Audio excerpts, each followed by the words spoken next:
December 19th Board of Commissioners meeting. Please join me in the Pledge of Allegiance, followed by a moment of silence.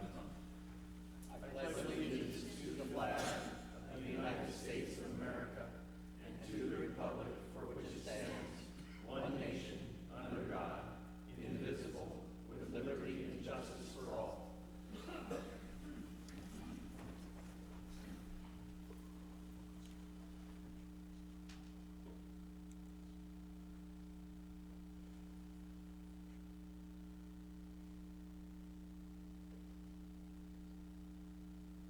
Thank you.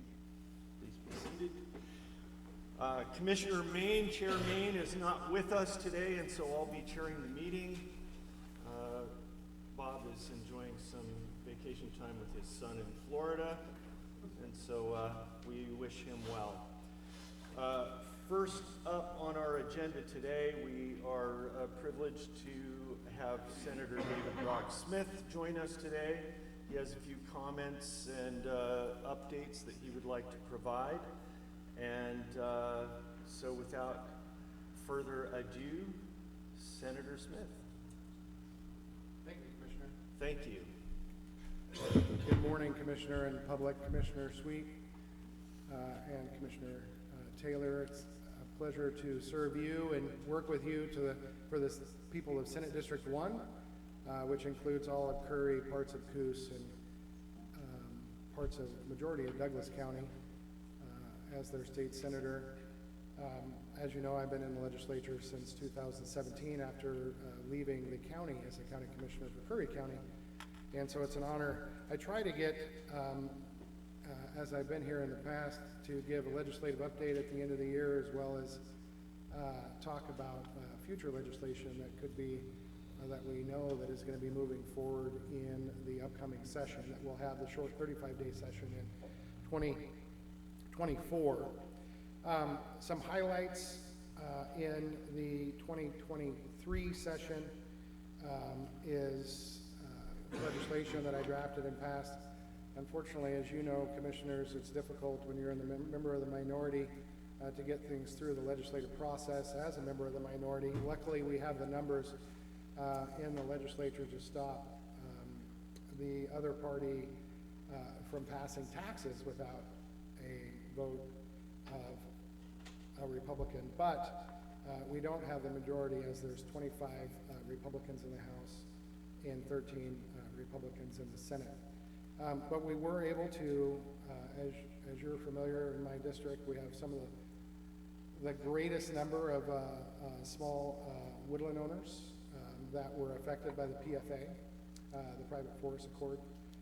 So I drafted and we did pass a bill that would allow an increase of 25% of their certified stumpage value so that they can have a better benefit of the resource that they have been taken, that's been taken away with regards to the new riparian areas. How do you legislate an increase in the stumpage value? So, excuse me, it allows a tax credit thank you, Commissioner. It allows a tax credit by increasing the certified stumpage value. We also, another significant piece of legislation that we were able to move forward working with a lot of the people that might be in this room, actually, with regards to the coquequil and the bass issues that we have that attack and eat our salmonids. We were able to draft and pass House Bill 2966 that allows for the State Department of Fish and Wildlife to waive certain requirements for black bass walleye angling competitions and basically be able to deal with non-indigenous aquatic species that adversely affect native fish. This is a huge step forward into dealing with the situations that we have in the Coquille River and its impacts on our salmonid species. I do want to take a moment while talking about this to thank the folks at the Coquille Step Association and their board and members. I know Commissioner Main was at their annual meeting and Christmas party last week, along with Representative Boyce and many others. We have a couple of the- at least one of their anchors here today. Wonderful. Well, their work is, and their partnership with the Coquille Indian Tribe has been monumental. As it was announced there, back in 2019, there were only 3 pairs able to be captured. In 2020, there was 25. In 2020, there was only 3. 2021, there was 25. 2022, there was 125. And this year, earlier this year, there was 225 pairs. And so, as they announced there, we have over 1 million eggs going back into the system. And I have been drafting and attempting to pass hatch box, incubation box legislation to bring that back to our river systems here in the south, all of Oregon. But I've narrowed the legislation to do so down here in southwest Oregon because it works. And the idea that the environmental for-profit nonprofits and who basically are pushing back ODF&W to say that these hatch boxes or even hatchery fish have an adverse impact on the wild populations is ridiculous. The fact that we're not doing anything about the predation issues is ridiculous. I mean, it's common sense that if you have increased predators and you lessen the amount of salmonids in the river through hatchery and hatchbox programs, the predators are still going to eat the salmon that are there. And so we have, with what the Coquille Steppe Association and the partnership with the Coquille Indian Tribe in these areas and showing that these methods work, collecting the data for these methods that work, we will be able to then take that back in 2025 and really come together to push back against those environmental for-profit nonprofits that are directing ODF&W in these areas. Senator, I'm wondering what stage is this legislation at that you mentioned? So, well, the legislation I've been trying to pass, I've drafted and submitted hatch box, incubation box legislation since 2017. I've submitted it in 17, submitted it in 19, submitted it in 21, and we'll again submitted it in 23 session, and we'll submit it in 25. But with this work, we'll finally have the working data because of the partnership to really show my legislative colleagues that what ODF&W is basically peddling as well.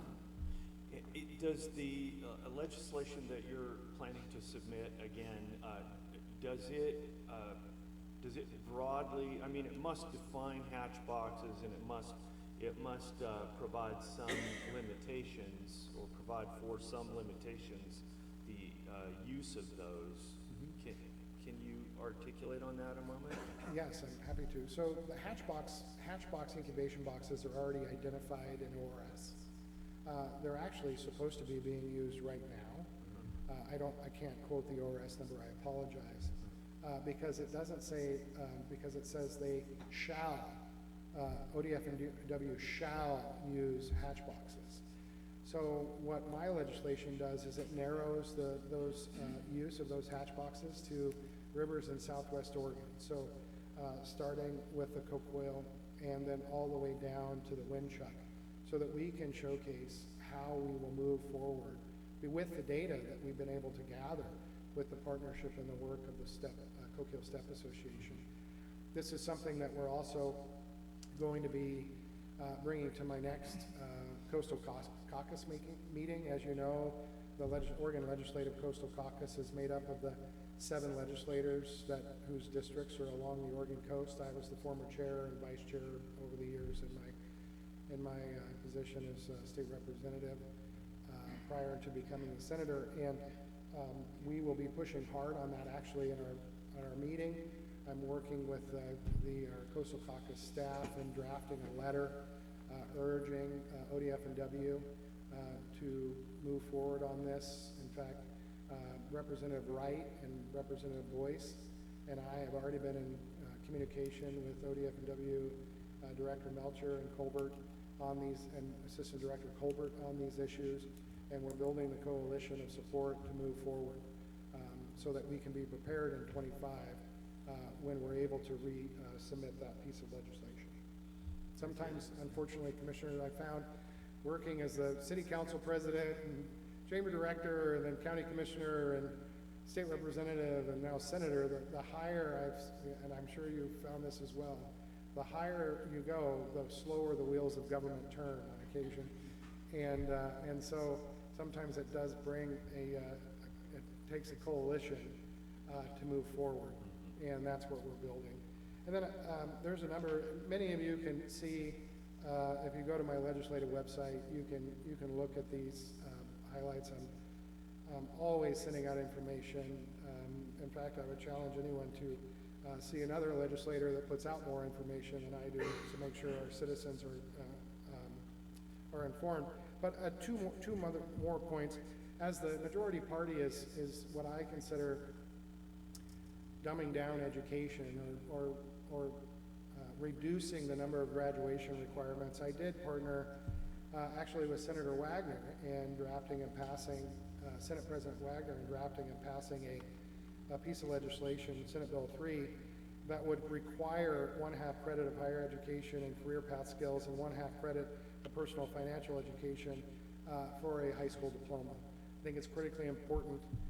Math and science is important, but so is personal finance and being able to take care of yourself once you graduate. And then the other significant piece of legislation is Senate Bill 872. And why Senate Bill 872 is important is, as you know, we have issues in our forestry in this state. I drafted legislation that would allow our private foresters to be able to actually be paid by the federal government when fires come across from federal land to private landowners. As you know, if private landowners' fires burn onto federal lands, they're right there, ready to cite.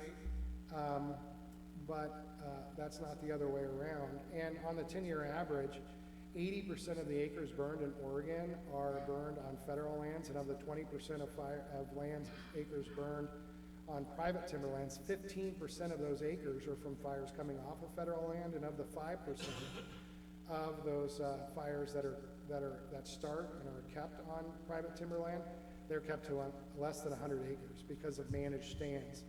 And so Senate Bill 872 was the first piece of legislation that I've seen in Oregon statutes, and really it positions the state of Oregon. It's been something I've been working on for years. It calls out the partnerships with, of course, our CFPA and DFPA, which are unique to Oregon for our actually Senate district and Coos and Douglas counties. It says that Oregon wants the federal government, specifically within the wildland urban interfaces, which are critically important for our communities and community safety, for the fact that Senator Golden's Senate bill is increasing the cost of insurance, even though we went through it and actually worked on legislation in this last legislative session to make sure that the insurance companies cannot use the wildfire maps to do so. In fact, in 2021, when 762 was moving forward, and you can see it, the very last days of the legislative session, Senator Golden was going to put the International WUI code into his piece of legislation. It would have been the only state in the nation that had that language in any type of legislation, and ORS. I was over in the Senate talking to Senator Draw and Senator Finley, and I got a hold of Senator Thompson and Senator Hurd. They closed and they stopped the floor session that was currently happening to caucus on it. I was speaking with Senator Johnson and Senator Beyer at that time. They both contacted Senate President then Peter Courtney and told him we aren't going to support 762 unless you get this amendment in that pulled the International WUI Code out of the piece of legislation. Representative Owens had already had the language, and we got it done.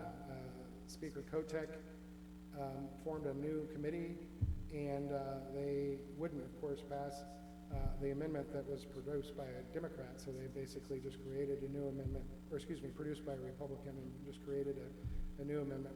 Some of the inside baseball stuff that you'll never hear or read in the newspapers, but what's significant about Senate Bill 872 is it says that the state of Oregon telling the federal government, we want you to increase forest thinning on your federal lands. We want you to reduce ladder fuels and other hazardous fuel loading. We want you to restore the meadowlands that are the natural fire breaks in the system. I mean, we have an epidemic of trees, and I would encourage everyone to look at YouTube and search Era of Megafire and Dr. Paul Hesberg and his work in that area. We want to increase biomass utilization, and most importantly, and this is the language that we needed to do, increase post-disturbance recovery and restoration activities, which is salvage logging, which we all know, and as I know, Representative former County Commissioner Court Boyce knows, that when we had the 197,000 acres burned of the Chetco Bar, that almost burned through the city of Brookings Harbor if it wasn't for the good Lord stepping in, we would have, the salvage on that was less than 4,000 acres, and it's ridiculous. And so finally we have in statute that salvage logging is critically important. I'll close because I know you have staff that need to move forward, and I appreciate the opportunity. Just with a quick update, as you know, I'm leading the efforts to repeal Measure 110. It is, I know Sheriff Fabrizio and Sheriff Hanlon and Sheriff Ward, I've spoke to them all. It is really causing serious issues for the life and safety and public property in our cities. What we don't know is the number, and I know Sheriff Fabrizio can attest to this, the issues that we have with regards to the Narcan that has been being handed out with needles. When these homeless camps are picked up, used Narcan cartridges are there with those needles. So we have tripled the number of addicteds passing away from overdose in just the last 3 years. But that number is actually not a true number considering the number of people that were saved by using Narcan. It is, we have the Joint Committee on Addiction and Recovery and Community Safety, Representative Goodwin is on that committee. They are doing great work, but it's critically important, and I hope you agree, Commissioner, that we need to give law enforcement back the tools so that we can protect the lives and safety and property of our citizens, allow for the 72-hour hold so that we can break the cycle of addiction, allow for mandated treatment, but those treatment dollars must come away from OHA, Oregon Health Authority, that is an epic failure, and come to you so that you can create the MOUs with the NGOs and service providers so that you can have measurable deliverables with those service providers for the recovery services and for our residents. So thank you so much, commissioners. Again, I'm humbled to work with you, and anything you ever need, just don't hesitate to reach out. Thank you, Senator. Chair, I'd like a word or two. Please. Of course. I know a lot about Senator David Brock-Smith. Our families were neighbors on the lower Elk River, so I've known his parents and I've known him for a long time. I appreciate your efforts. A few little things about him. Obviously, I don't think I need to say this. He was an early father. He's those people. He grew up here on the coast, and having someone that's lived the coastal experiences for all his life, as David had, Senator Smith had, is very important to us, and I thank you for your knowledge and for your service. My pleasure. And there's one other thing I know about him, that today is his birthday. I won't say which one it is.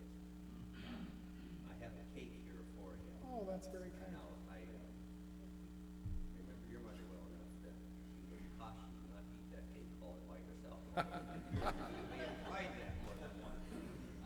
So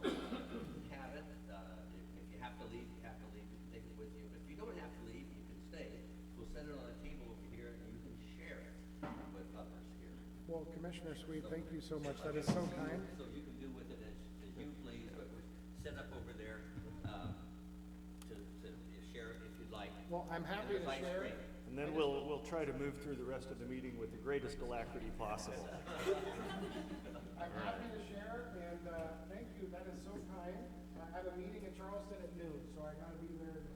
Okay, well, it's probably better eat cake closer to noon than it is at 9 o'clock. Well, we'll plow through the rest of the agenda here. And by the way, welcome to Representative Court Boyce.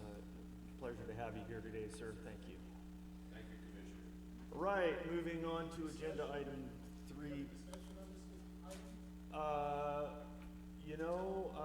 It's not a voting item. It's true, it is on the agenda. However, it's not the discussion is intended for debate on voting issues, and this wasn't a voting issue. However, but there is an opportunity during public comment, certainly to say whatever you'd like. Okay, thank you, Rob. I appreciate that. Okay, item 3B, Mr. Rowley. Good morning, Commissioners. This is a IGA from OHA. It's a little late. It is for our OHP assisters. They help clients gain information and sign up for Organ Health Plan. Yeah. And it will go through 7 of 2023 through June 30th, 2025. All right. I move we approve intergovernmental agreement 1813-0 with Oregon Health Authority and authorize Department Head Mike Rowley to sign. Second, any discussion, Commissioner? None? Any discussion from the public? Hearing none, all in favor? Aye. Aye. And next, let's move to the late agenda item 5A. For you, please, Mike. Yeah, thank you, Commissioner Taylor. This is a request to start a new staff, Christine Celeste, to step 3. She will be a school therapist. Okay, I move we approve hiring Christine Celeste at step 3 of pay grade 447 for the mental health specialist 2 school therapy position. A second, discussion? Can you tell us how many schools we have embedded therapists in? I believe we have all of them but Myrtle Point and Coquille. At one point, we used to have all of them. Are we trying to rebuild to where we have? No, I think they went their own direction. I see, right, makes sense. That's just another example of the things that your department does that we hear so little of, yet it's so important for these school children to have therapists. Oh, yeah, definitely. Do we have any metrics, Mike, on the number of effective interfaces that take place with students through this program?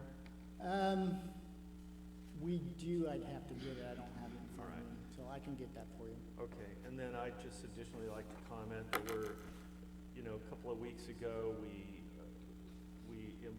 implemented a freeze because of budgetary considerations, a pay increase freeze.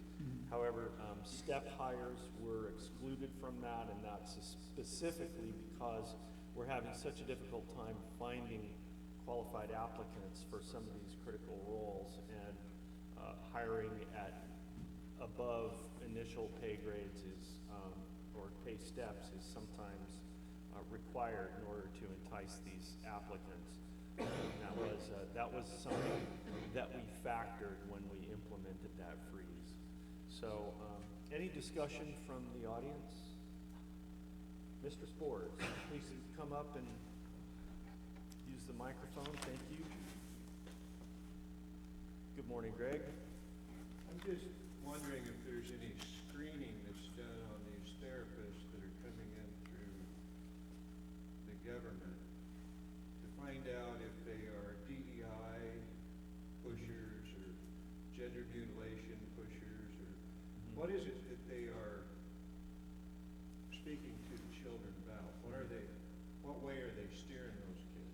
great question. Mike, can you address that question, please? We don't do screening specifically for that. We just go through the interview process and look at their prior history of what they've done and then how they answer our interview questions. Okay. Well, what would be preferable is to have somebody outside of this organization doing the screening. Because this organization approves a vaccine that is still killing people. This organization is attached to the government that is pushing DEI and that is pushing this gender mutilation on our children. So I would prefer that we in the county do the screening and not the government. It's a well-taken point. Thank you for that. All right.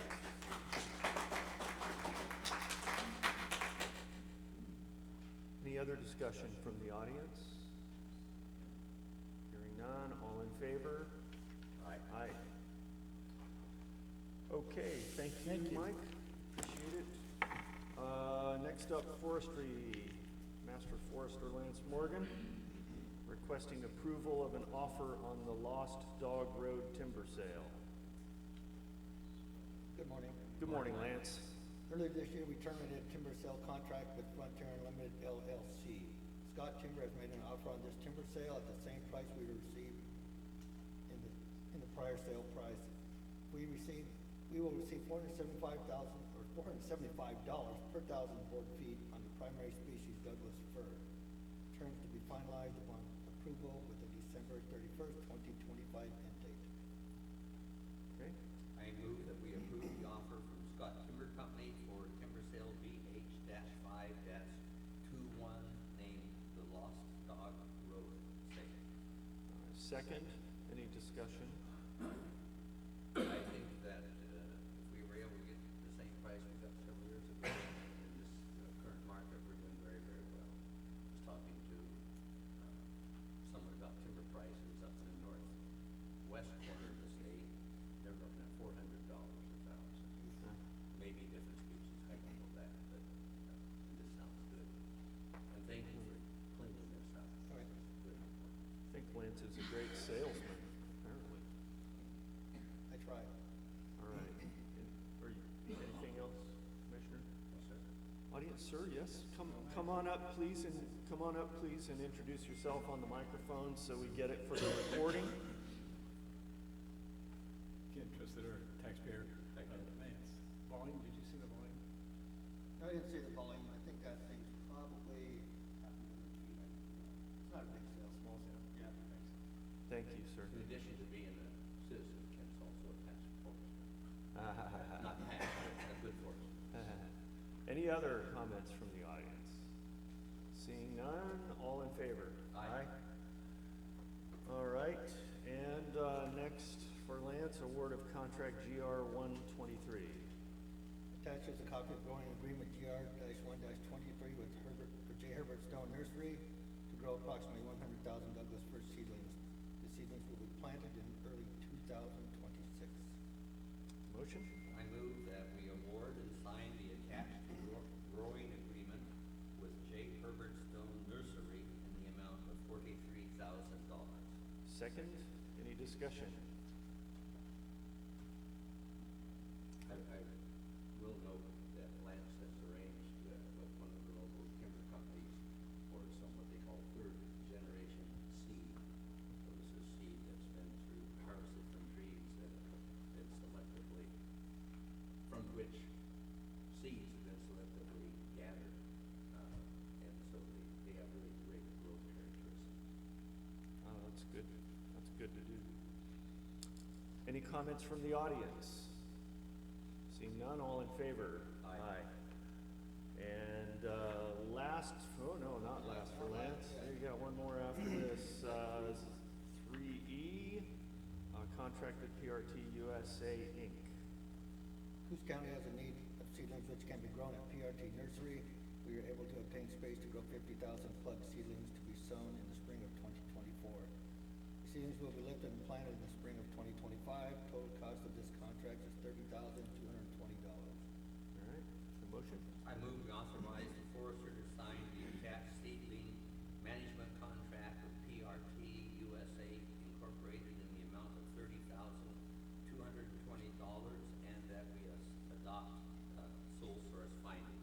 second. transaction.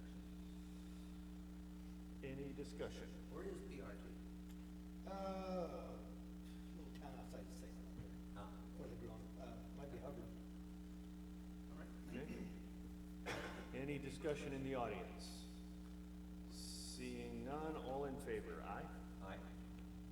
And finally for, nope, you got one more after that too. Man, you're a busy guy today. All right, Lance. So happy to be here. This is the partnership agreement with Wild Rivers Mountain Bicycling Association for Winchester Trails operations and maintenance. I'm actually gonna let Colton discuss this one. You know, him and Lindsay are the one that do most of the work on this. I just kind of look at the field work, so. Counselor? Yeah, happy to do it. This is essentially a contract for maintenance and ensuring ongoing operations of the Winchester Trail System with local nonprofit. And the contract is funded by a grant from Oregon Parks and Recreation. I believe. That's why I'm asking. Yeah. I believe that to be the case. Yeah. And we've worked with them before in the construction of, or the development of the trail system, so. Okay. Motion?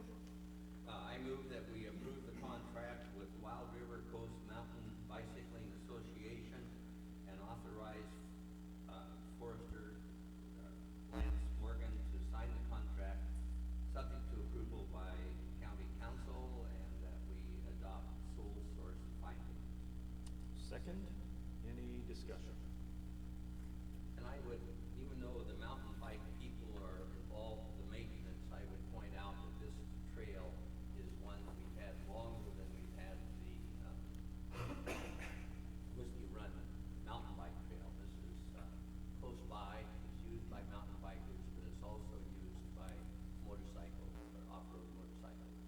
Yeah, some of the construction, yeah, was probably in like 1992. Been a long time.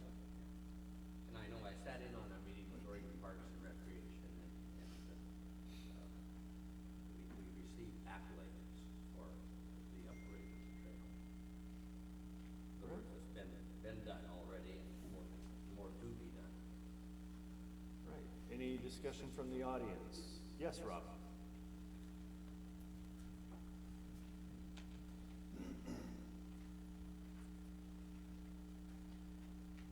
Where's this Mike, Rob from Bandon, Oregon, where's this, mountain bike trail again? This is the Winchester Trails set of trails, which is on 101, about 6 or 7 miles north of Bandon. Wild Rivers. Do you know anything about Wild Rivers? Is that the group that's organized, that's over there with the Dunes Golf Course? Is that Wild Rivers, are they part of that? To my knowledge, Wild Rivers Coast Mountain Bicycling Association is an association that was formed after creation of the mountain bike trails. They seem to have adopted the Wild Rivers name. Right. But there's several organizations that have. I don't know what they're, if they're all, I don't think they're all interrelated. And that was my They do curiosity. volunteer maintenance on both the mountain bike trails and the motorbike trails. Okay, because there are some Wild Rivers that have some very extremist views, and the fact they're even doing bicycle probably says they're not, they're more the moderate group, because there are some that Lots believe in of wild. people have it. We all do. John. I know. Thank you, Jim. Thank you, Rob. Thanks, Rob. Any other discussion from the audience? Yes, Phil, please come on up.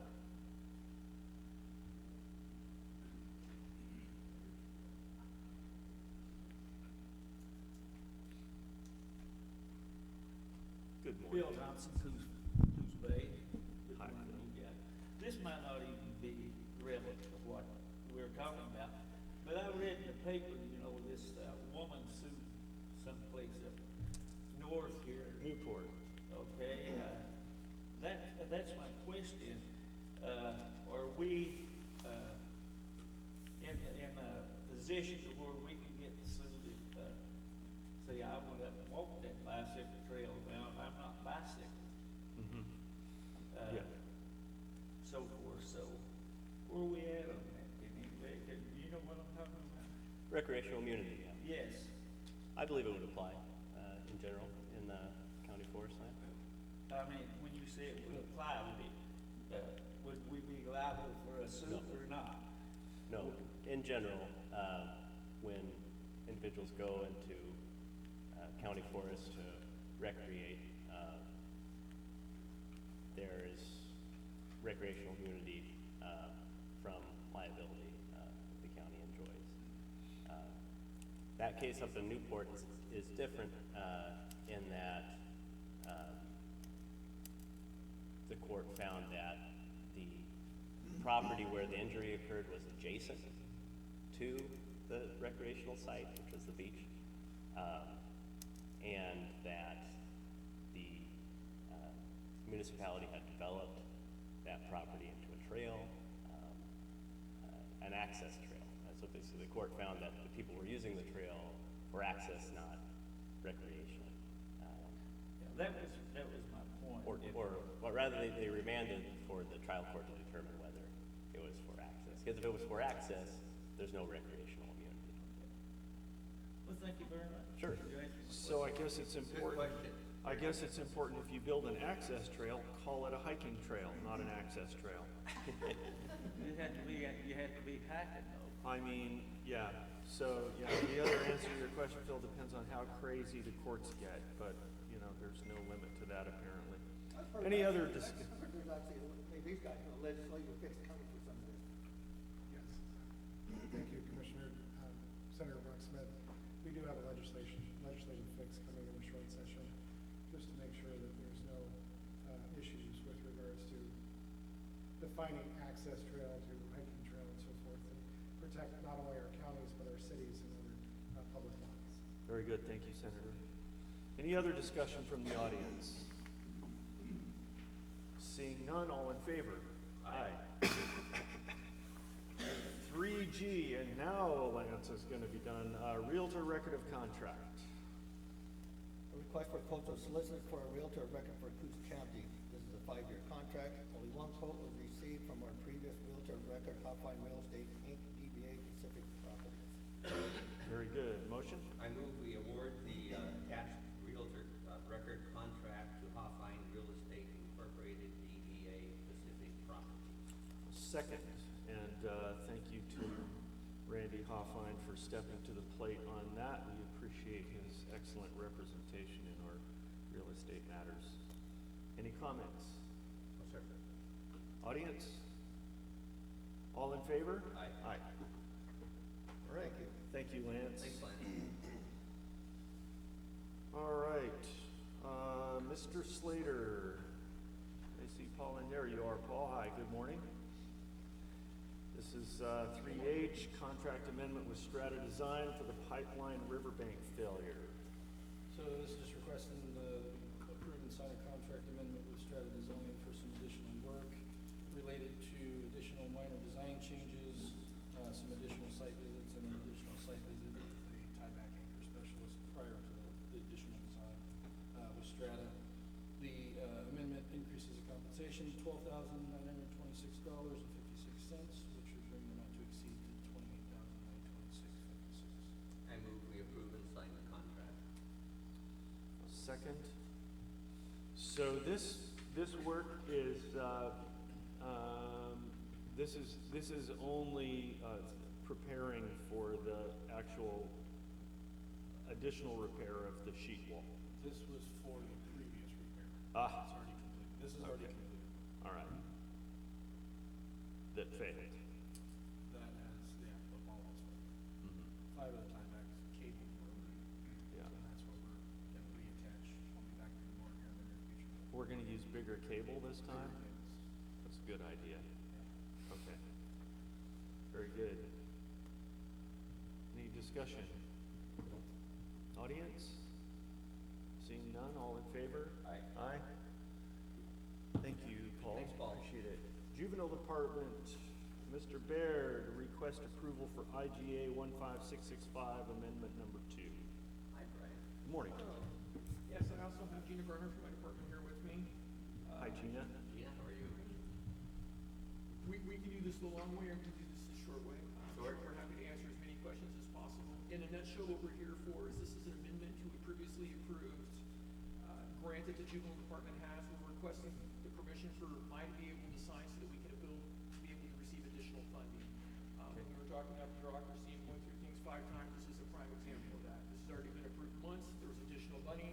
I'm required to bring it back and an additional signature so we can bill against what we're already doing. This is for Department of Education for our prevention funds. Okay.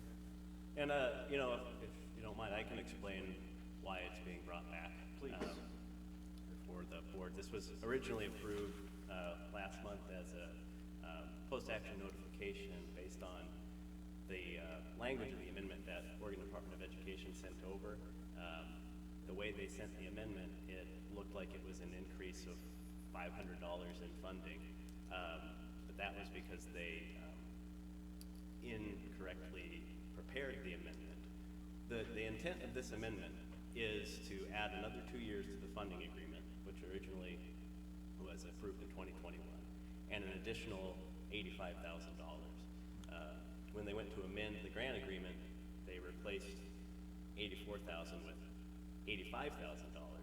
But when you go to amend an agreement, you have to add $85,000 onto what's already under the agreement. So it's actually $169,000 that should be there. Yes. So, I move to approve amendment 2 to IGA 15665 and authorize department head to sign. Second, any discussion?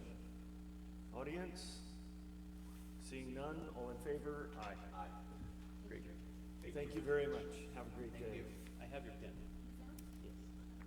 Sheriff, 3J, approval of Oregon Emergency Management and Coos County Emergency Management. Good morning, Commissioners. Good morning, Sheriff. Morning, Chair. This is just a grant from OEM that we use for emergency management. Of note, it is significantly less this year. It's something that the sheriff's about, and OSSA is trying to figure out.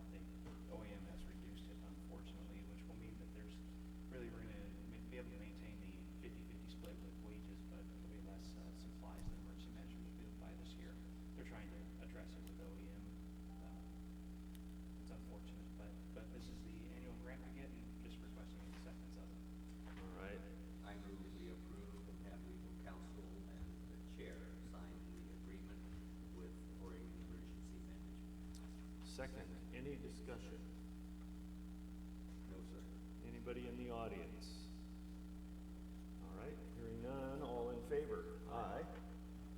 Very good.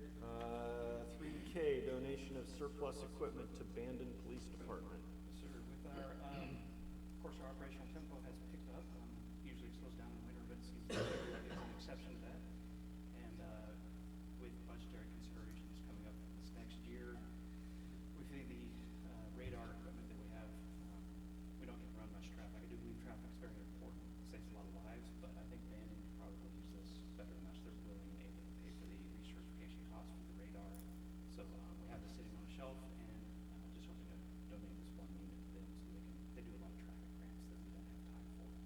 So we're requesting permission to donate the one Python radar system to Chief Corey Dillon for use of Bandon Police Department. Very good. I move that we grant permission to donate a Python radar system to Chief Corey Dillon of Bandon for use at the Bandon Police Department. And I thank you for your cooperation with other departments. Goes a long way. It's important. Make things better. Second, any discussion beyond that? Audience? Yeah, Rob? You say radar system, is this?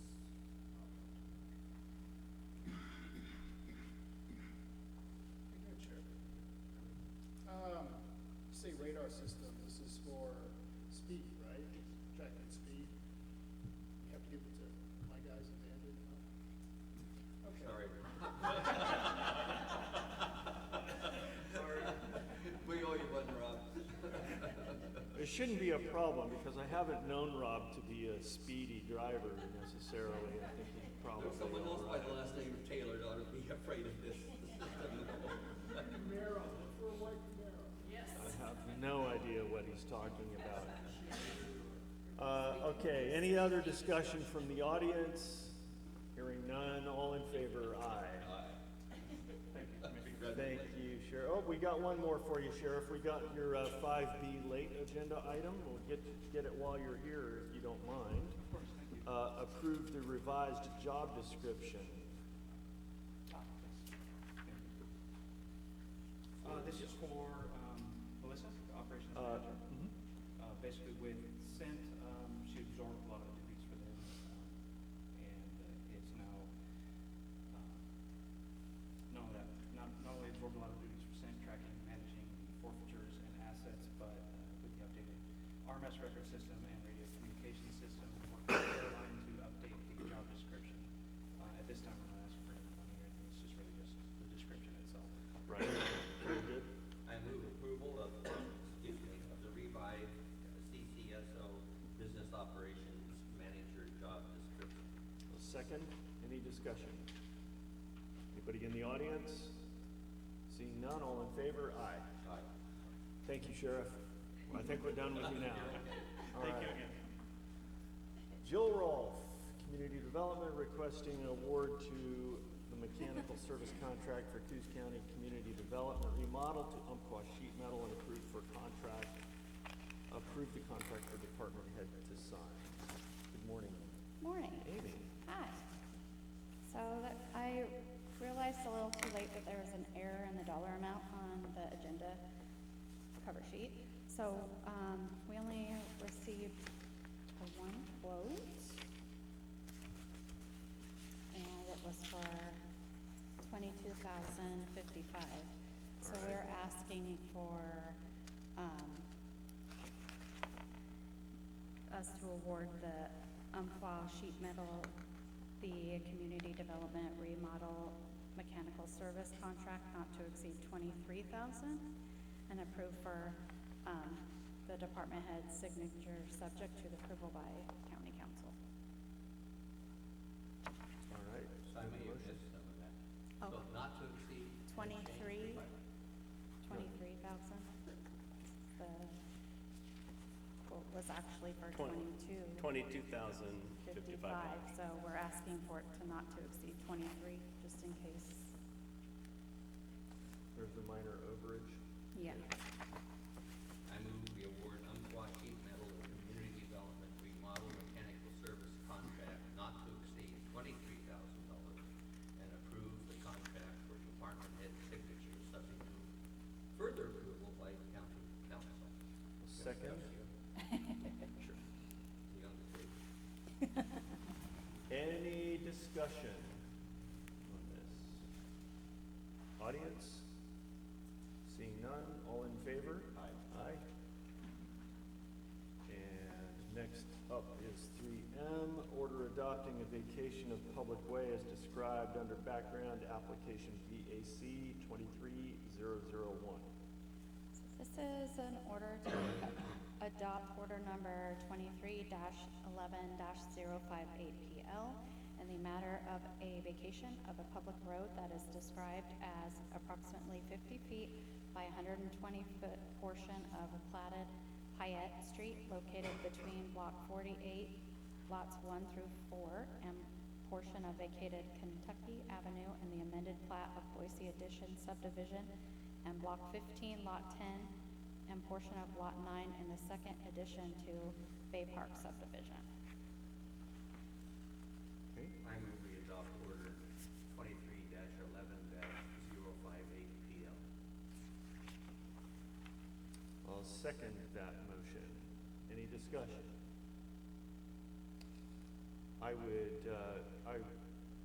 I love seeing these vacations because that's an indication that the county is moving away from properties, roadways that serve no purpose for the county, increasing the usability of that land for the property owner who's applied for the vacation, and adding the subject property back to the tax rolls, which is only a positive thing.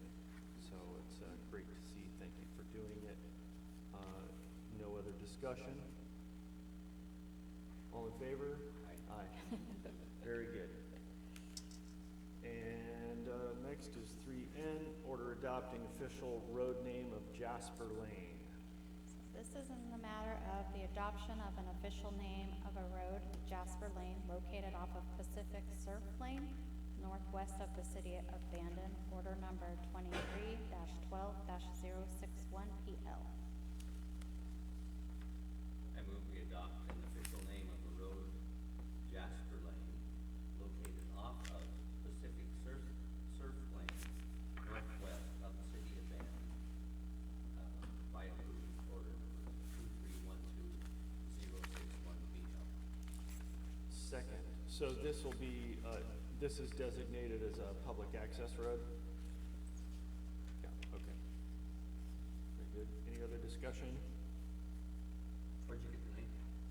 I believe that the applicants picked it. Just by any chance? I want to say it may have been a pit. Oh. All right. Any discussion from the audience? Any pets you want us to name roads after? All It's right. kind of hard because they have to pick 3 names. It can't sound like a former name. There's a lot of names out there, so can't be similar. Okay, all in favor? Aye. Aye. And next up for community development, 5C, let's hit that late one while you're here. Request to award drywall service contract for the Coos County Community Development Remodel to Felton Drywall LLC, and approved contract for department head signature subject to approval by county council. So we sent a request for the drywall contract to 3 different companies, and we only received the 1 quote back from Felton Drywall for $24,000. We're asking for the service contract to not exceed $25,000. Motion? I move we award Felton Drywall LLC the community development remodel drywall service contract not to exceed $25,000 and approve the contract for department head signature, subject to approval by county council. And I second it. Any discussion? When are you gonna get done? We hope soon. That's the same answer you gave me last time. And we're still hoping. Hopefully that helps. All right, any discussion from the audience? Seeing none, all in favor? Aye. Very good. Thank you, ladies. Thank you. All right, next up, 3O, the Second Amendment and renewal of cooperative agreement between Coos County and the Coquille Indian Tribe for the provisions of law enforcement patrol services. Counselor. Yes, this is a minor amendment to a longstanding agreement that Coos County, more specifically has had with Coquille Indian Tribe for carrying out drug enforcement on our tribal lands. This simply extends the agreement 2 years and decreases compensation by $300 a month for so long as the tribe continues to offer office space to send. This has been an informal arrangement we've had for some time, and want to recognize that they're giving us office space, and so the compensation we receive should be slightly less. Okay, very good. Motion? I move that we approve and sign the contract amendment. Second, any discussion?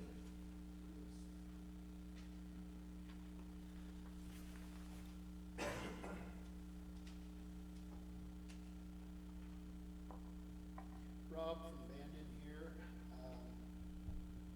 Coquille Indian Tribe. When people are arrested on the Coquille Indian Tribe, where do they send their prisoners? Ask the question again, please. When someone's arrested by the Coquille police, I would assume it's on Indian land. Where are those people taken? Where are they held if they're being held in the jail? I don't know that they are held in the jail. I know they have their own court system, tribal court. But they don't have a place to hold, a jail to hold their prisoners, I or don't do they believe go so. here to our jail? No, they don't, confirmed. I they go to county jail. Does the Indian tribe pay for any cost of people that are arrested on Indian land to the jail for that? Sheriff, can you respond to that? I don't know. The contract we have with them is talking about holding correct bonds up or $1,000 a year for services that we purchase the album. We do get confirmation on how that, such as the housing. But I don't know if we get the taxes for that. We don't get the direct reimbursement for jail space at the level of the budget. Okay, well, how many people would you say in a year, and I know this is gonna be hard for you to answer because you're not gonna really know, but how many people in a year do they send to the jail that you're holding? I wouldn't think so, but I was just curious because, you know, we have funding for the jail problems and I wanna make sure everyone's paying their fair share. Thank you. Thank you, Rob. I appreciate that question, and that's, of course, a discussion that is ongoing with the cities of Coos County. As it has become evident that in other counties that are comparable, there are examples of cities actually paying to support the jail, where that has not been forthcoming from the cities here in Coos County, but anticipate a continuation of that discussion. Very good. Any other discussion on this one? Hearing none, all in favor? Aye. Very good. All right, next is 3P, Bicoastal Media Lease Amendment. Counselor. Yeah, this is another smaller amendment to a cell tower lease we have. We lease space up on Beaver Hill to Bicoastal Media.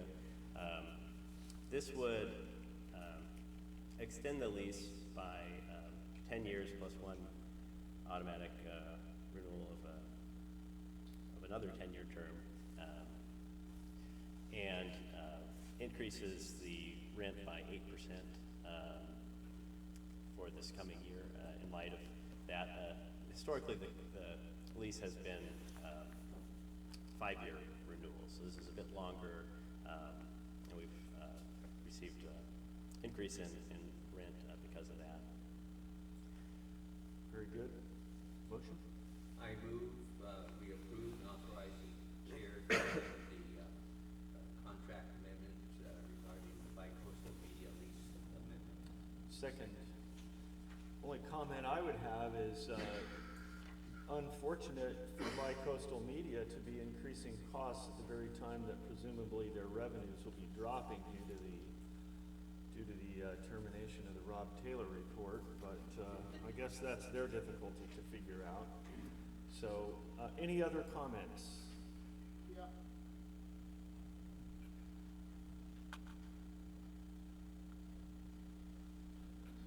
Rob Taylor from Bandit again, and by the way, I have no malice towards Bicoastal Media. My malice is the guy who made a big deal about it to the owner, who's a senator who just spoke, and that's my problem. My problem isn't with Bicoastal Media, so I wanted to direct to that comment because I don't think anyone should boycott them. I think I'm not petty like that. I think people who get a benefit out of a business should do a business. I know people with businesses, and I don't agree with all of their politics. If David Jennings owned a business, I don't agree with his politics. I would never boycott it, and I never recommend anyone boycott a business, you know, that go woke, go broke. I think it's a personal decision if you want to do business with someone or not. And I think it's important that we understand that because we're putting a lot of people out of business over ridiculous political stands, those extreme stands that you were talking about, John. But I do want to know why are we leasing this? What's going on with this? Well, it's basically just a plot of land in the county forest that is ideally located geographically for retransmission of their signal, and so they're leasing that space from us. Oh, they're leasing this They're space? leasing the space from us in the county forest, correct? So we're making money off of them, right? Correct. We lease that space. We also lease space for cellular towers in various locations. Okay, that's what I was confused about that, because I was wondering why they were, I thought it was by Coastal Media's property, and now I find out it's the county's property. Makes a little more sense, and that tower's used for, I suppose, transmitting of sheriff signals, emergency, is that also part of that? I believe that's true. I think that equipment is co-located there as well. Is that correct, Captain? Do we have dispatch facilities in that same location? The Beaver Hill Tower location? Yeah. Was that the tower that was cut down just 5 years ago? Because we just got over a tax levy. Was that the same tower that got cut down? Remember the wires? Is that a completely different one? I don't think so. Okay. It's worth noting there are a few towers up there on Beaver Hill. All right, I figured there were. I was just curious because I remember someone went up there and cut those cables, and we never did find that guy, did we? Boy. Hey, you know what? Thank you. All right, any other comments? Yes, Tim, please come up. This is Tim Pearson, Bandon, Oregon. Just curious question. When I'm talking about leasing this property to this outfit here.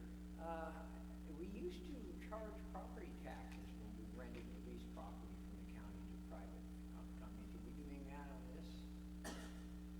Unfamiliar with that. Any tax obligation would be their responsibility, not the county. So I I'm not see. familiar with I was just kind of curious, I just kind of seemed kind of odd. I didn't even know they did that till years ago. That there was a guy, I think his name was Jim something or other, had a used appliance thing along Cape Arrow Highway the county didn't particularly like, and I see you smiling because I don't know anything about it. Oh, well, anyway, they made him move. The county put pressure on him to get rid of the appliances and all that, and so they ended up convincing him to move his whole used appliance operation over to the old county dump off of Seven Devils Road.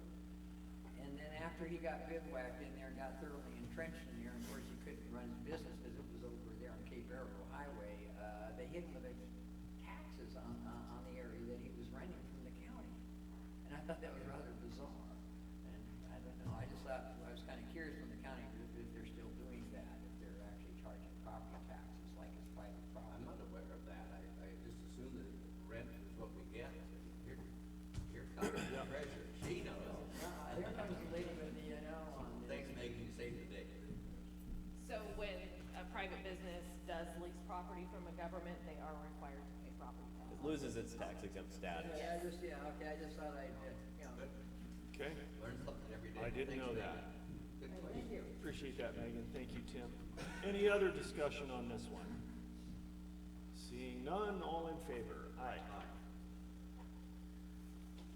And 3Q, Resolution 23-11-249L, District Attorney Civil Commitment.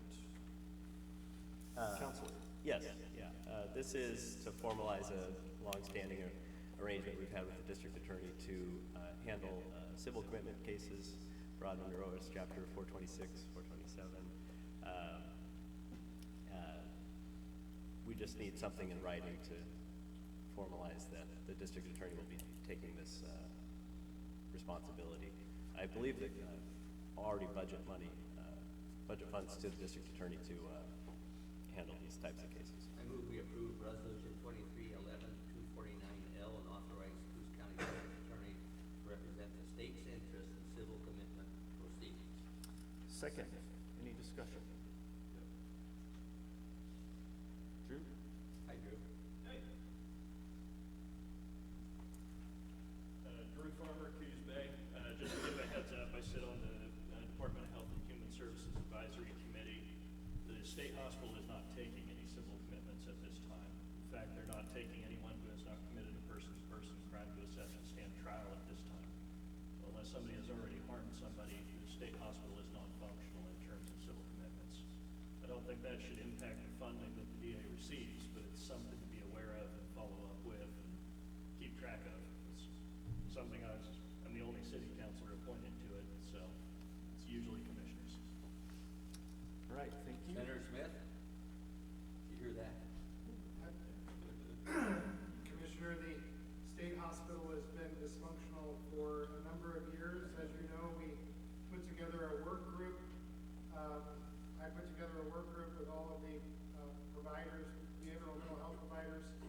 drafted legislation for the last legislative session so that we can create a pilot here. As you know, we were able to save the behavioral mental health program for the Bay Area Hospital by infusing $2 million from the CCOs into it. And the chair of the House Committee on Healthcare refused to hear it. We'll be reorganizing and working on a piece of legislation again. And I've already spoke to Senator Patterson, who chairs the Senate Healthcare Committee, on this issue. And we will be having a hearing and moving it forward in Senate Healthcare in the 25 session. Very good. Thank you. Good to have you here. Come to every meeting, keep us up to date. Yeah. Any other comments? Seeing none, all in favor? Aye. All right. The consent calendar, I move approval of the consent calendar. second. All in favor? Aye. Aye. Call a 2-minute recess before we do commissioner comments. Okay. Thank you.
So really maybe what we've got is 2 levels of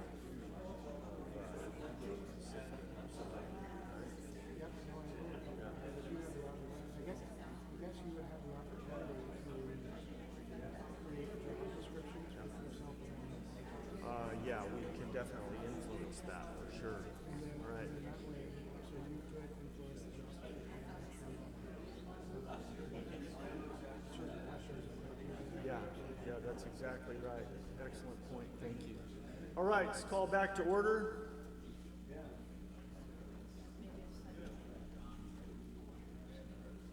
Thank you, Bobby.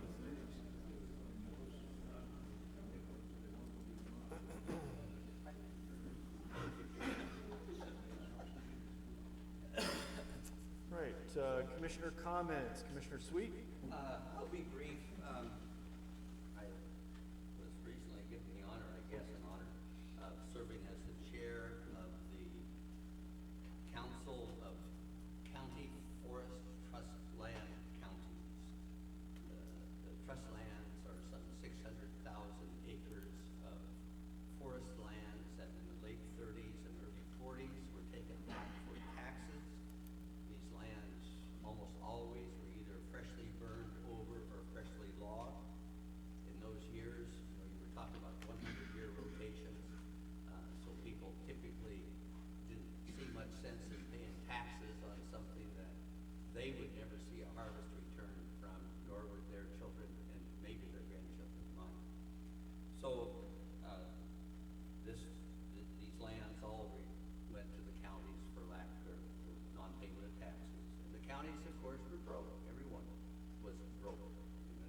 county taxing districts, the schools, fire departments, courts, the county itself. And that worked quite well over the years. And the Oregon Department of Forestry managed those lands. Then, of course, as we became more urban and less rural, and rural populations lost political power, more and more of the management was encouraged to be directed toward habitat, carbon sequestration, in case you didn't know about it way back then, we learned that later, recreation, things other than harvest, and things that don't pay very well. So the result of that was that the revenues, that 2/3 of the revenue that was supposed to go local, back to local governments, was significantly reduced. And I think there's a law that they have to periodically change the management plan under which the forest operates. Well, I've been sitting in on construction of the new management plan for 11 years, and it's an impossible process, and not much gets done. However, the state has come up with a requirement or an idea they call the Habitat Conservation Plan. It's complicated, but the way we have negotiated that Habitat Conservation Plan, 55% of those 600,000 acres will be taken out of production. And the result to most of the counties is disastrous. Particularly difficult for the counties up in the northwest corner of the state, where they have each county has hundreds of thousands of acres in this program. These counties would be Tillamook, Clatsop, and Washington, primarily. There's other counties that have, 20 to 50,000 acres. We have only 7,000 acres, so it's not horribly significant to us. Due to no fault of my own, they have increased under this plan the harvest on our lands, so we stand to benefit from it. But in as much as our return has normally been zero, 300 times zero is still zero. So we're not going to get rich off of it, but it might add a few $100,000 to the county's coffers a year if this plan is enacted. But it would be to the detriment of a lot of other counties. So it's an interesting process. I don't think the counties are going to come out too well on it unless the governor or some one in the legislature, Ways and Means, says, "Oh, this is just too expensive for our state to take on." So the Board of Forestry seems, a majority of the Board of Forestry seems dedicated to pushing this through. It means loss of a huge number of jobs up in the northwest corner of the state. Could be as much as 600-700 jobs in those three counties. Means reduction of potentially 245 million board feet of logs each year. No, that's the lumber that would be 70 million board feet, 70 to 100 million board feet. That would result in reduction in lumber production in our state, somewhere between 200. I get my zeros mixed up. A lot of lumber, enough lumber, incidentally, to build half to all of the new homes that the governor wants built in the state each of the next 3 years. So it's been a frustrating, but time-consuming process. That's my report. Wish I had something more cheery to talk about. Turns out Enjoy the your Christmas. turns turns out the county trust lands is a little bit of a misnomer. The state really can't be trusted. And just following up on that point, my position is that the state ought to return all those trust lands to the counties. The stickler is there are a couple of counties that actually don't want that, or they, at least some people in those counties don't want that because they don't have a forestry program. And to which my response has been, I will come up with our forester and help you start one. Yeah. Anyway, related to that somewhat was one of the major things that I did in the last 2 weeks, which was attending the annual conference of the AOCC, the Association of ONC Counties. There are 18 counties in Oregon that participate in the 2.1 million acres of ONC land harvest that is supposed to be harvested at a sustained yield, which has been determined to be 1.2 billion board feet per year every single year. And the fact of the matter is that due to environmental for profit, not for profits, right? That is a great line, and that's exactly what happens.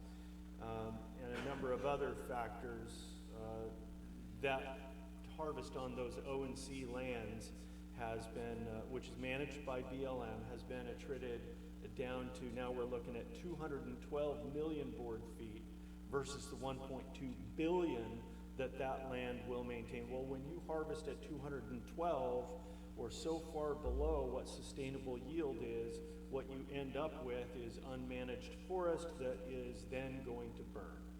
And that's exactly what's going to happen until we can get that turned around. So there's a good update on the case that has been placed before the Supreme Court, which our prayer now is that they will actually choose to hear the case. If they do hear it, then I am very confident that we'll win there. And it's not me. I mean, that's based on people who have been working on this for years.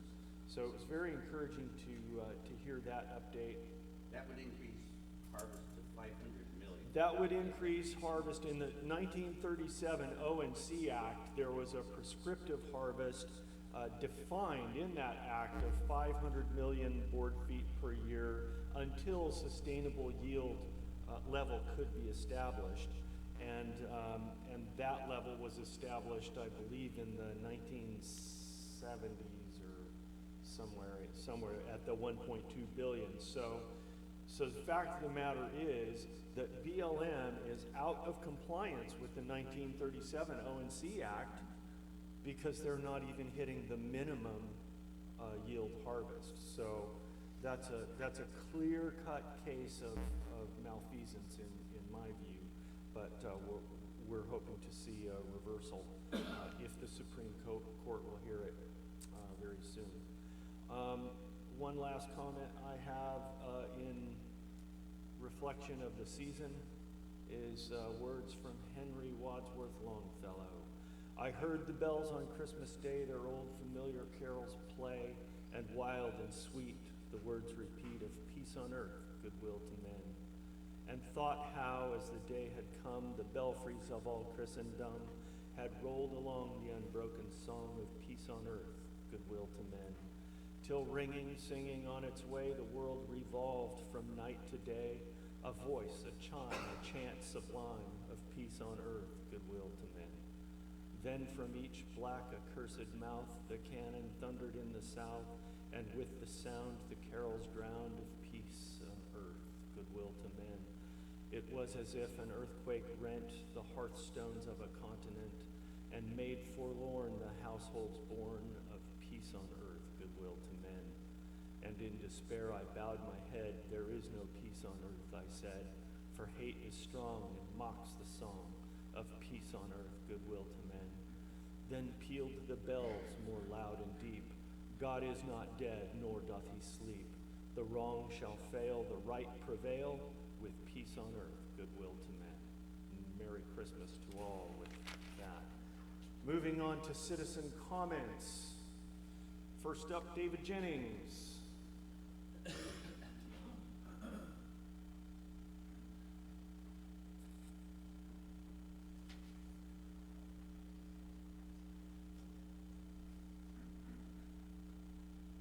Morning, Dave.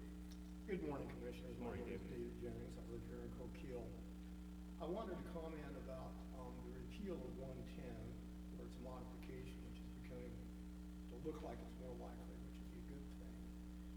But again, to urge you, regardless of how funding is achieved, that some manner of funding for addiction treatment is still maintained, because that was one of the areas where I think the state of Oregon was extremely deficient.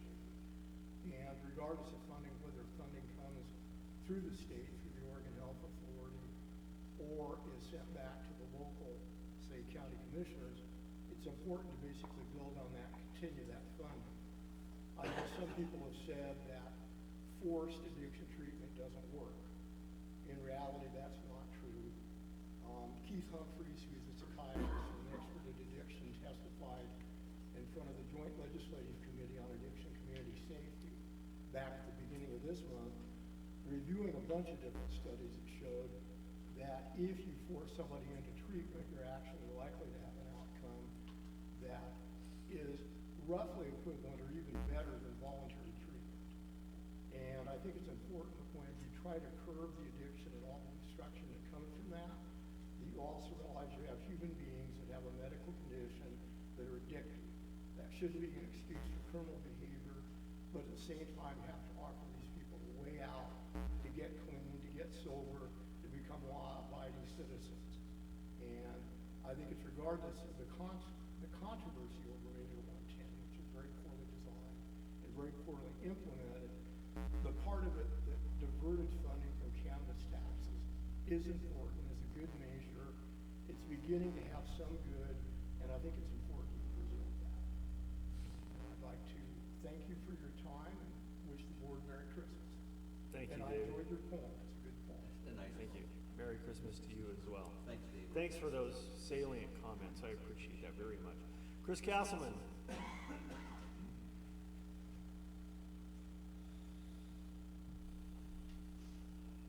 Good morning, I'm Chris Castleman from Coos Bay. Morning, Chris. I'm here to give an update on the jail crisis and talk about what our county can do to solve it. I'd just like to, I guess, start out by noting the lack of discussion on it and the lack of people that are standing here to speak up about it. I don't think that's indicative of the gravity of the problem. I think it's indicative of the number of times they've been told that there's no solution, or that it's not our fault, it's the state's fault, or somebody else's fault. I've done a lot of research over the past couple weeks, and I've talked with a lot of people over the past couple weeks, and I've come up with what I think is a pretty decent solution. I have it here, and I'll give it to you after I'm done talking. I think we're choosing to ignore a horrifying reality. A little statistics that I can give is the jail currently has about 70 emergency releases every month. That doesn't sound like much. I mean, it actually is, but it doesn't sound like much, 70 people. But for all those emergency releases, those are people that actually got lodged and then dislodged. Every hour of the day, there's people who are booked and released at the jail, and then for all those people that don't even get taken to the jail, they're cited and released. These are people who commit crimes in our neighborhoods. These are not petty criminals. Some of them are career burglars, breaking into people's homes and stealing the property that they've worked hard to obtain. I don't know if I stand alone on this, but I refuse to accept to live in a society where people are not held accountable for their actions. I wish more people would find that unacceptable. I think we're better than this, and being repeatedly told that it's not our problem to solve, or that we don't have the money, or we don't have the personnel is not a solution, and I think it's time to start hearing solutions. So in terms of funding, I think an emergency declaration, similar to what was put out for COVID, can help with the funding. The county does have funds that they have dispersed to other departments. Essentially, the talk of this 5-year levy that's going to be proposed again on the ballot, it's kind of unfortunate that they're proposing that it's for criminal justice. They take money from the general funds, they distribute it to other departments like IT or the assessor's office or county council or the commissioner's office, and they make sure all those departments are covered, and then when there's not enough money left over for criminal justice, they say, hey, we need to raise taxes. Criminal justice, law enforcement agencies in this county are more important than having fancy televisions in here. And I know it's a lot more expensive to hire a jail deputy than to buy a television, but it adds up. And the money needs to be appropriated to law enforcement first, and then you can come to the county and ask, hey, do you guys want to have a 5-year tax levy to pay for fancy televisions or a higher salary for the commissioner's office? I know that won't pass, but that's the honest way to go about it. It's dishonest to do it the other way around. And that's even if we think that we don't have the money. I've done a quick check on the budget.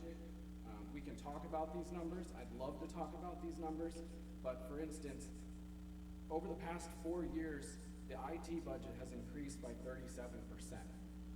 County council's budget has increased over 4 years by 24%. The clerk's office budget has increased by 95% in 4 years. And last year, the Board of Commissioners, the last fiscal year, voted to increase, this is just their salary and benefits package, by 10.6%. I hope those numbers are wrong, but I've done my homework and I don't feel that they are. Why is that money not being used for law enforcement, you know? I hear that these other departments had low salaries to begin with. Okay, but law enforcement is more important. We have to live in a society where it's civilized. We can't have criminals in our neighborhoods. That's the funding thing. An emergency declaration would allow you to reappropriate those funds not only from departments that pull out of the general fund, but out of other departments like Who's Health and Wellness. They sit on millions of dollars every year that they don't even use. We can take that money. I know, John, you can tell me that we need to loan it, we need to borrow that money and pay it back. We can look at those solutions, but we need to talk about these as actual solutions. Personnel, I hear that it's a personnel problem. The sheriff's office every month puts out an announcement that we just need a few more bodies, we just need a few more deputies, and then we can open another pot in the jail. That might be true, but the sheriff's office is choosing to hire people at a patrol deputy level, which is great. In a perfect world, that would be amazing if we had all of our sheriff's deputies who work in the jail or not hired at a super high caliber level, that they could be out there on patrol and help in that situation. But I've looked at the state laws, and I know there might be guidelines, but I've looked at the state laws, and I don't see any laws that require a jail officer to be held to that same standard. They don't need to go through the same training, they don't need to go through the same qualifications, they're not a peace officer, they don't have to be a commissioned police officer. I'd love to have a discussion with the sheriff if I'm incorrect on that, but I've looked at the state laws and I cannot find any legislation, not guidelines, legislation, laws that force our jail to hire commissioned police officers to work in the jail. I've also looked into volunteers. I've been told repeatedly that we can't have volunteers at the jail.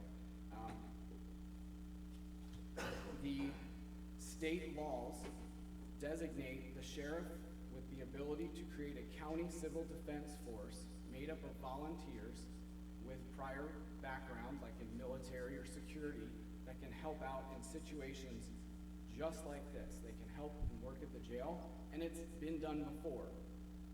Not only has that been done before, we've had volunteers working in our jail, we've had non-commissioned police officers working at the jail.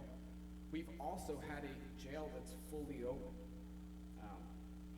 Those things have changed. I'm told that it's funding, I've told that it's people retiring, or I've told it that we're having a hard time hiring people. Those are all excuses, and they might be valid excuses, but we need to start hearing solutions. So I've put together this emergency declaration. I'm not a lawyer, you can take a look at it, but it's almost word for word the same COVID declaration that was declared in March 2020.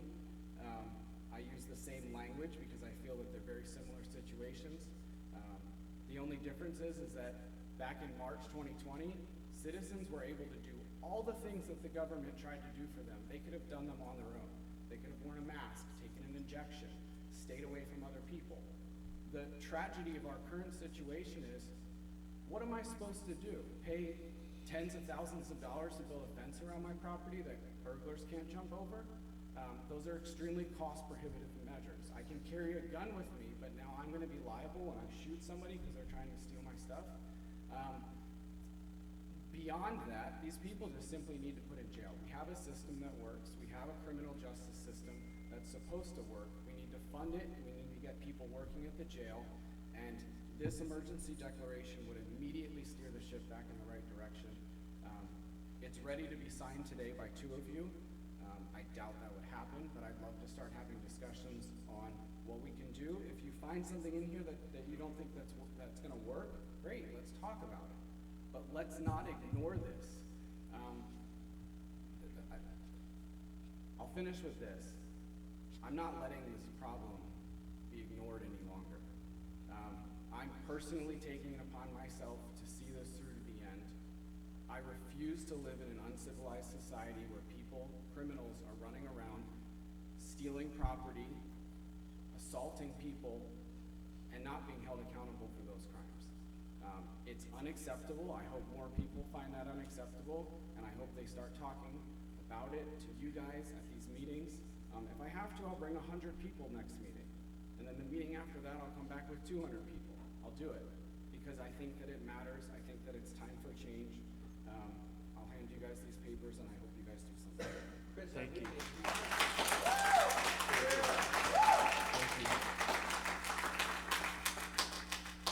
I really appreciate your comments. And this is something that needs to be talked about thoroughly, not during citizen comments. They're too brief and we don't have time for that. What we've asked for and hope to get are suggestions just like this that we can all look at and talk about. Some of these are good, some have been looked at before and figured we can't do them. We need to have those discussions so that we're all on the same page. Our goal is good. Our public safety system is not working. We need one that works. It's a complicated thing, it's expensive. You have to know the context of everything that's in the county. We try to prioritize it, but we also have to, other aspects of the county, we're committed to continue to run. So, I would suggest that shortly after the new year, and as soon as possible, we have a work session on this. Now, a work session of 200 people, a work session of 100 people is not workable. We need to have a few people appointed to negotiate this, and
lot more research before talking with you again because you know your stuff and I wanted to know my stuff.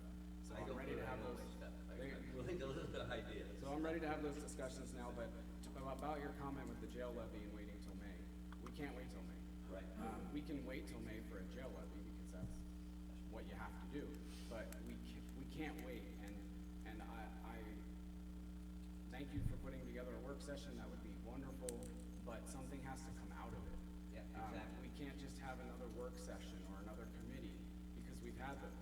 We've had those for years and years and years, and we're in our current situation and it's getting worse. So I appreciate your comment. I appreciate you're willing to act on a work session and get that stuff starting to move, but it really has to move. Government can't be inefficient any longer. People, if I had a scanner radio on me right now, you'd be hearing these calls coming. I mean, we've just become numb to it. We've chosen to ignore it. It's the new normal. Sorry to use a woke word, but it is. It's something we've accepted, and I'm gonna stand here today and say I don't accept it. Very good. Thank you very much, Chris. Appreciate your comments. Jim Bennett. Good morning, Jim Bennett, Bandon Dunes area. A couple of meetings ago, I brought up an Oregon law, it was very old, that required that when one county transferred a pauper, an indigent, to another county, it required notification. And whether it required acceptance or not, I wasn't sure, and I was hoping that our county council had had a chance to look into it, considering our urgent homeless situation. I have not, no. Do you think that that might be a good thing to look into? Whether the receiving county has to give authorization, and maybe we should You be mean demanding. the sending county would need to give The us? sending county has to give notification. I think we should be holding them to that account. I bet the Devereaux Center knows where they're coming from.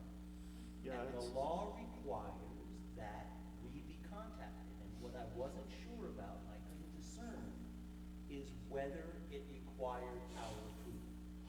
So given our current homeless situation, I think that we might be well served to look into it. I don't think it's a very complicated thing, right? I think it could be, and there are a number of old laws on the books that aren't applied today. Well, they probably and- should be applied, you know, like the Constitution and stuff like that. We'll look into You know, We'll look into it. what we're seeing is nothing unusual. This is what the controllers, the statists, the enemy does. They import indigent people from other countries and other communities. That way they can homogenize and socially engineer decline. So rural areas, I'm sure you've noticed, are under assault. If it seems like you are, it's because you are. And one of the best things that a rural community could have is a successful resort, a ski lift, a wonderful abandoned dunes that is like the best anchor, the best neighbor that we could ever have. But what the statists do is they'll take the anchor, the most important part of a community, and I can point out 3 or 4 or 5 examples, and they'll put a huge out-of-scale DHS facility right in the middle of a downtown that's on the move, ascending, doing good. And I would contend that the idea to put a tent camp on Whiskey Run next to this wonderful anchor that we should be grateful for is outside sabotage. Now, I'm a little biased because I live in the area, but when I brought this subject up, I was told, as I have many times before in front of a pulpit like this, that, oh no, we're just considering the campground project. There's nothing been solidified yet. We'll let you know. Imagine my surprise when I'm driving down Whiskey Run and I stop one of the heavy equipment operators. And I say, hey, how you doing? Hey, when's the campground going in? And he says, oh, we're working on it. The Parks Department told us to hurry up. Do you know anything about that, John? I know this, I know the Parks Department is not involved. I know that this is just a thought at this time. It will be completely vetted. There's a planning process we have to go through where all of the neighbors are called in to get their opinions. But we're not to that point yet. It's still just a thought. Then why did the Parks Department tell them to hurry I up? have no idea because the Parks Department is not involved, Jim. Okay. But I can assure you of that. This is completely something that is within the realm of the Forestry Department. It's their property. The bike trail is on their property. Okay. Well, forgive me if I got a little short out of line, but you know, much of the public, I don't. we're just up to here, man. I don't want my American dream messed with. I moved out of California so I could have my property rights after a lot of fighting for a lot of years. I don't want to be messed with. I don't want to have to move. You're spreading misconceptions. Okay, well, I will do my enraged citizen invitation complete with funding a lawsuit and everything if you go through with it without public input. Nothing personal, but. There's nothing to be worried about. Okay, that's It won't happen without public input. That's good. It Thank you won't for that. happen. We're Thank not you. to that point. Okay, thank you. Happy Thank holidays. you. And you too. All right, Tim Pierce. Tim Pierce, Bandon, Oregon. Thank you for letting me speak. You know that piece of dirt that the proposed bike campground or whatever is at? Actually, years ago, we ran off a rifle range on that very same piece of dirt. I don't know if Mr. Sweet was, were you a commissioner back then? Bob Main was. He was the head of the Coos County Gun Club, and they were going to put a gun range in there, and it was completely by accident that we found out about it. It was the weirdest thing. I know nothing.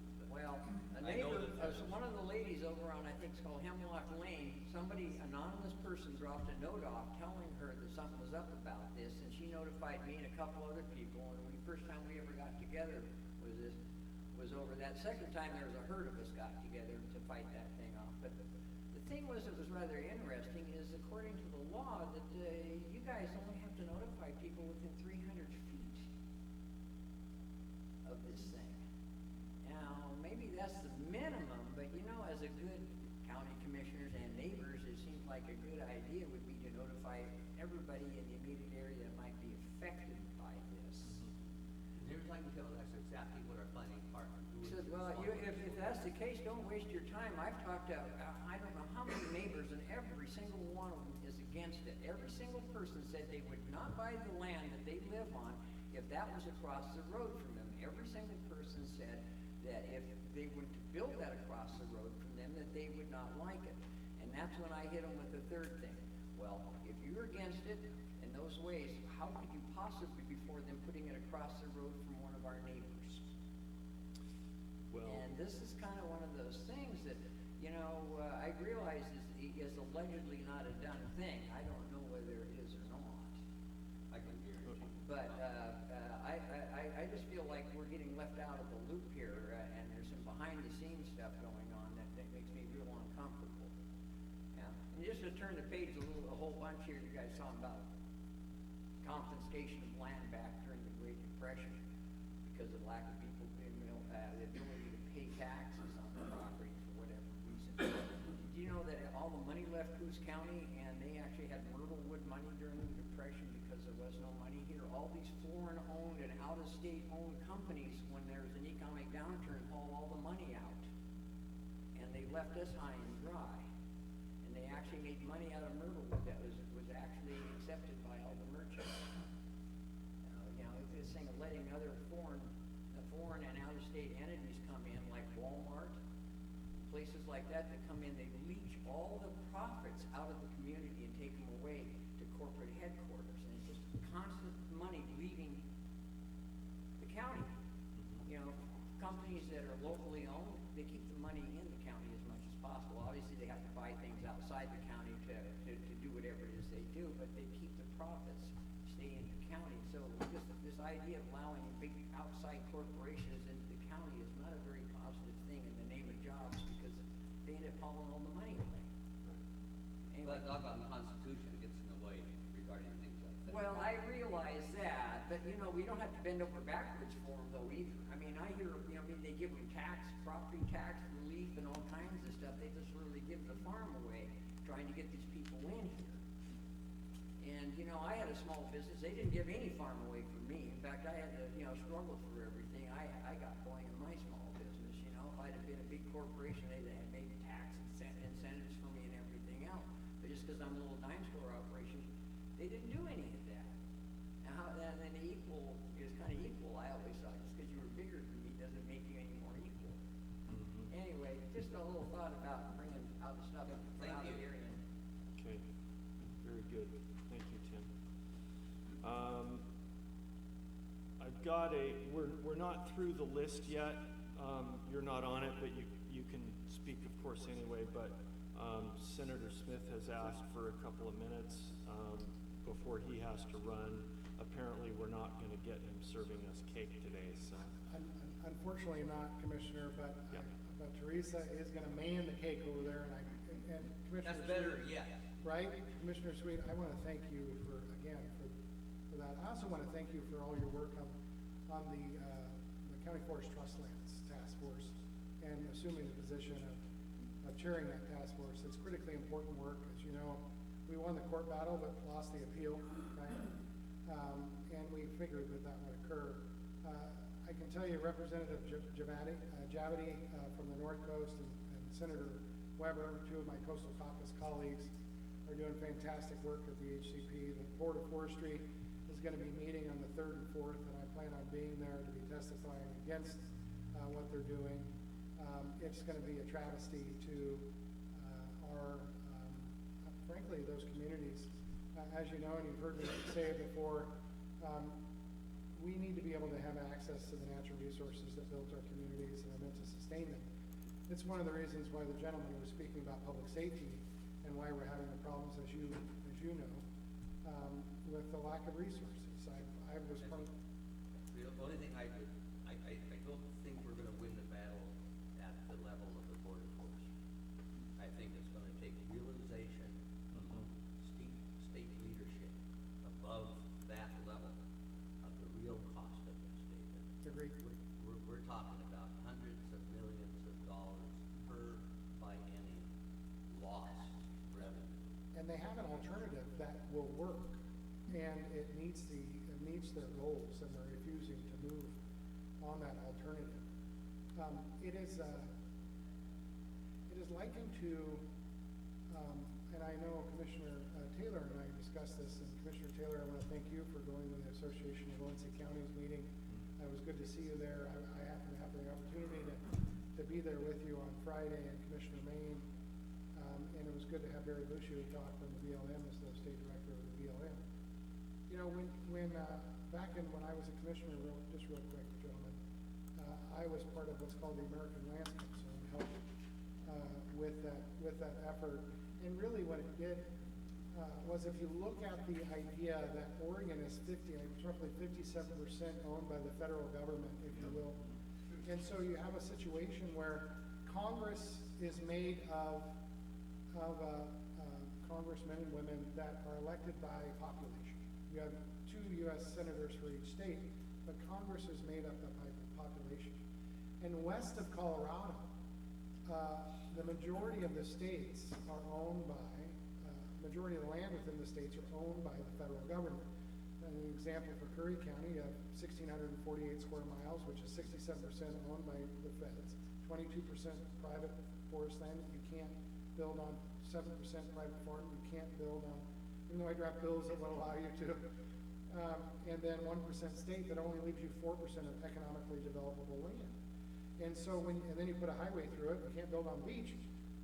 And then they pass land use laws that you can't, that restrict even more development. And right now I know that you are working on, and thank you for the request of a resolution pushing back against water resources that would impact our wells and other abilities to grow our communities.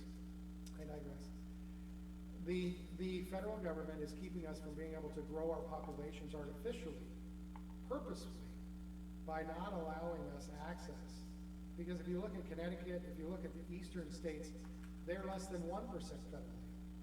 And so if we have the opportunity to basically be able to blaze our own path within the system and be able to manage, which Commissioner Taylor, I do draft legislation that will allow, of course, the counties to manage the federal forest within their jurisdiction, especially the Douglas and Coos that have forestry programs. We would be far better off in the future, but again, Congress is limiting us from the ability to do so. So I apologize for told you he was an early talker. I apologize for the soapbox. I have to go to Charleston. Again, it's a pleasure to work with you for the citizens of Coos County, and have a blessed and Merry Christmas. You too, Senator. Thank you very much. Phil Thompson.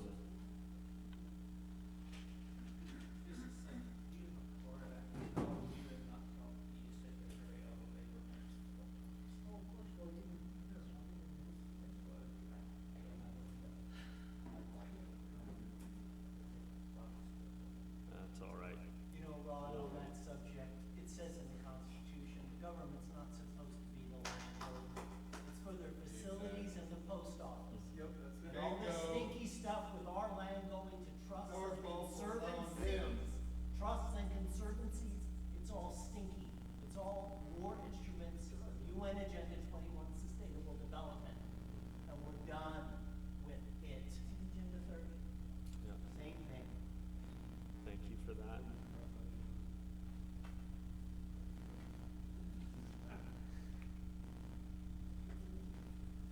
Bill Thompson, Coos Bay. Yes, Bill. Well, most of my questions were for Senator Smith, but I'm gonna run them across to you guys too. And this is not derogatory to the tribe. I think they're gonna put a lot of fish in the Copill River. Okay? But I can't understand how we can't put fish in the Copill River. And if I read the Coquill's tribe, what they're gonna do, they're gonna get upriver hatchery fish. Now, I don't know what's the difference in an upriver hatchery fish and a middle river hatchery fish, or any hatchery fish.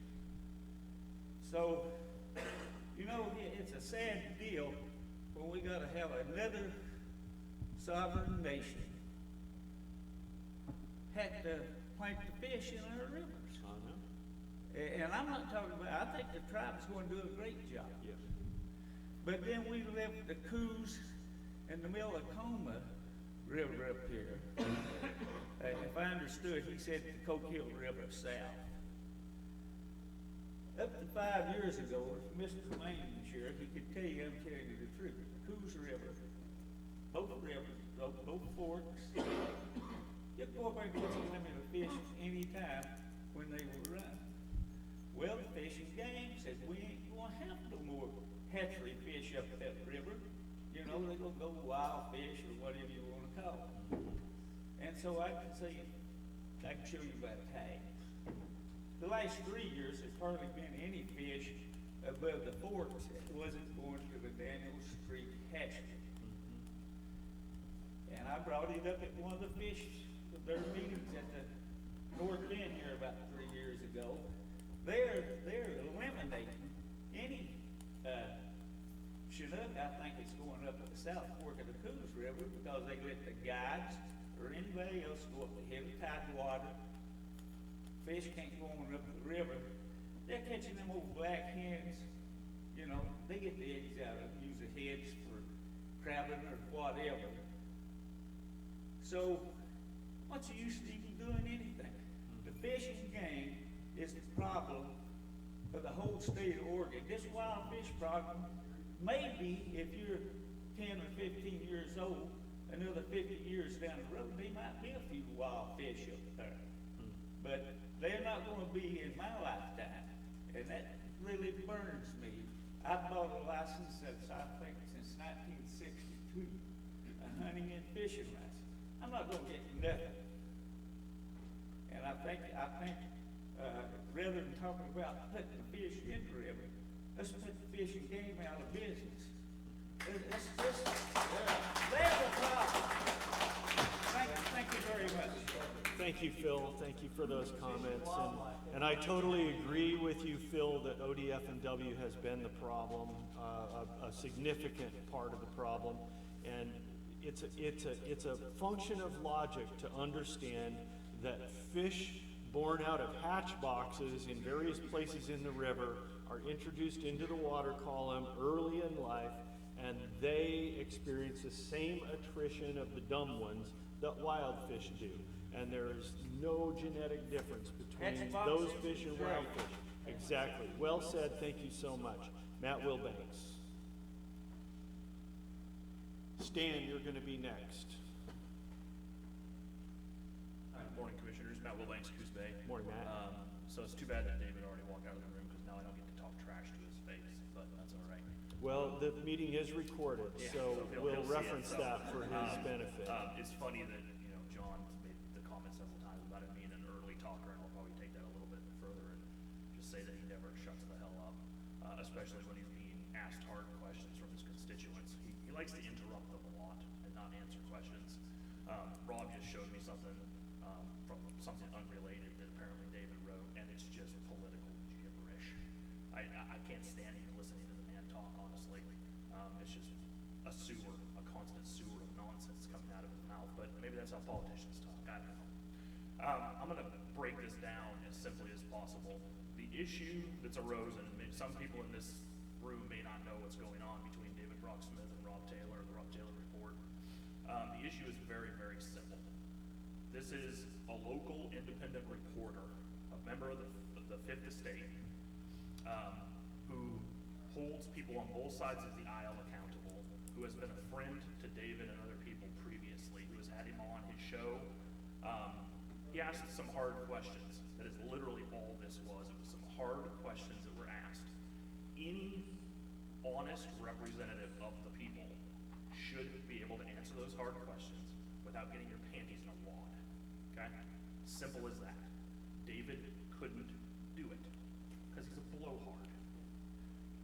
I'm not going to make any accusations as to what he did, but what we know what happened is the radio station got a call from David's biggest donor, a formerly registered Democrat from San Francisco who's given David a lot of money, and a threat was made that if Rob didn't shut up, he was going to sue him for defamation, which there's no case for defamation anyway, because everything Rob said was true. But what happened is, we all know how lawfare works. The guy with the money that can hire the lawyers, even if you don't have the truth on your side, you can crush a man with your money and your lawyers. So the radio station made the business decision to take Rob off the air. The pathetic part of this is that we have a supposed Republican state senator who has been a friend of Rob, and Rob's been a friend of his previously, who is now attacking his own. And they're trying to turn it back on us and say that, oh, we're attacking a Republican senator. No, that's not the way it works. He has attacked Rob and gotten one of the most effective political activists in Coos County taken off the air. But as the phoenix in myth, Rob's going to rise again. There's a podcast coming. I'll let him talk about that. The second thing I want to mention is Chris Castleman back here. There are multiple people, me included, who have presented ideas to the board for the criminal justice issues we've had in this county. And I'm not saying, ideas are like spaghetti. You throw it on the wall, sometimes it sticks, sometimes it doesn't. Bad ideas, good ideas. None of the ideas that have been presented, as far as I know, have gone anywhere. In my opinion, if some of those ideas had been used up till now, we would probably already have the jail open. But that's neither here nor there. The reason I appreciate Chris is willing to think outside the box. I see so few people that are willing to think outside the box. It's all government this, can't do this, can't do that. I understand you guys there's rules on government because we don't want to violate people's constitutional rights. I'm an absolute advocate for that. There's certain things I don't want you guys to be able to do because I don't want you guys to stomp on me. And I understand there's rules. But but there's also, that can also be used as an excuse for not thinking outside the box. And Chris is willing to think outside the box. He's a friend of mine. I've had other interactions with him. I really hope you guys take his recommendation under consideration. I don't like emergency orders necessarily. The COVID one was nonsense, but there's reasons those emergency orders do exist, and the county is failing right now. We have sex offenders and burglars that are being released on a daily basis, just like he said. We've got to think outside the box. Thank you, Matt. Stan. And next up is, I don't know who it is. I can't read this at all. It's just one name. Anyway, Stan. Sure, Stan Avery, Bandon. Bandon is highly represented today. Yes. And I'm just speaking to the room here, not to the whole world. And I wish what I was saying was obvious, but a deficit of human nature is our inclination to polarize, to conveniently be blind to the virtues of those that we view adversarially, and also to conveniently be blind to the faults of those that we champion. We are at our best when we are united despite the perceived differences we have, and we are at our worst when we are divided because of the perceived differences that we have. Very well said. Very well said. If you signed up right after Stan and used a blue pen, and your name starts with an L or a D, or is it Dino? All right. Dino from Alani Bandit. Hi, guys. Hi. I guess what I really want to say is I really miss the Rob Taylor show. I don't know why it disappeared. You know, we've gone through Jim Bice, we've gone through a whole bunch of, let's just say, interesting characters that have filled that position. But I have found over the past that having that open venue and having people with all kinds of sides, and everything seemed to work out. We got together, we figured things out, we carried it on to another time. I'm not quite sure how one person's, let's just say, feelings got hurt to have the show removed. It's beyond my understanding. I believe that we do have a First Amendment. I think we do. And how that has been affected just by, let's just say, the owner of the company said, and I don't know all the facts, just said, you're out of here. What? Don't we have a day in court? Can we figure it out? Well, believe it, well, no, I don't have a lot of communication, but I look forward to my Monday and have for a long time. No matter what the subjects are. It's always been entertaining and sometimes controversial. But there we are. Yeah. That's just FYI. Thank you. Thank you, Dino. Drew Farmer.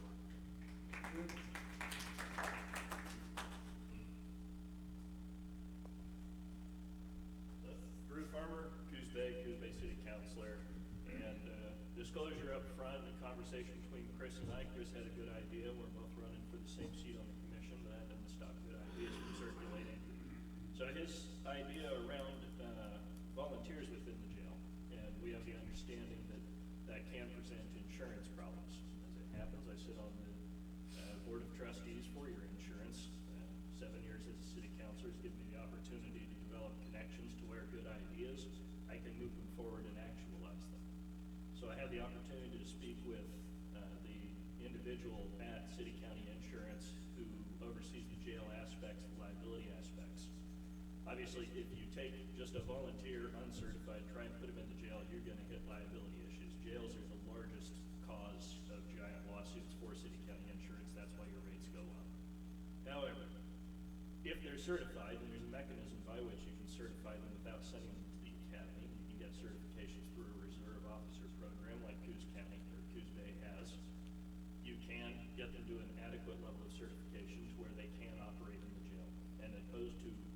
opposed to a regular volunteer, they have greater incentive to attend because generally if they're a reserve officer, they have an interest in becoming a full-time officer down the road. It serves both as a recruiting mechanism and a higher incentive to attend and operate as a guard in the jail.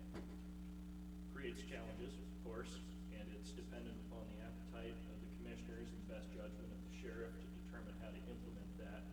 However, I would expect with the city's aspect as well, at least my position as a single city councilor, it would make sense for us to contribute our reserve officers also to the jail, builds an additional skill set for them, and it helps offset your deficit of staff. This wouldn't open a pod because you wouldn't want to rely on reservists for that purpose. However, it can offset. And to the topic you brought up about emergency order, you might look at Multnomah County, who just passed an emergency order around the fentanyl crisis. That's giving them special power, special authority. And one of the comparisons you can look at with the state hospital when the COVID emergency order was declared is they were able to receive support from the National Guard for over a year to staff the state hospital. Those are going to be personnel who are perfectly capable of staffing the jail. I would expect as a veteran, any one of us could staff the jail. The certification aspect might be questionable. So that might be a spot for the sheriff to contribute more if he's got thoughts on that. Second piece, just real quick though, I'd like to recommend that whoever would be the appropriate person on the commission get in contact with the Oregon Emergency Management Department.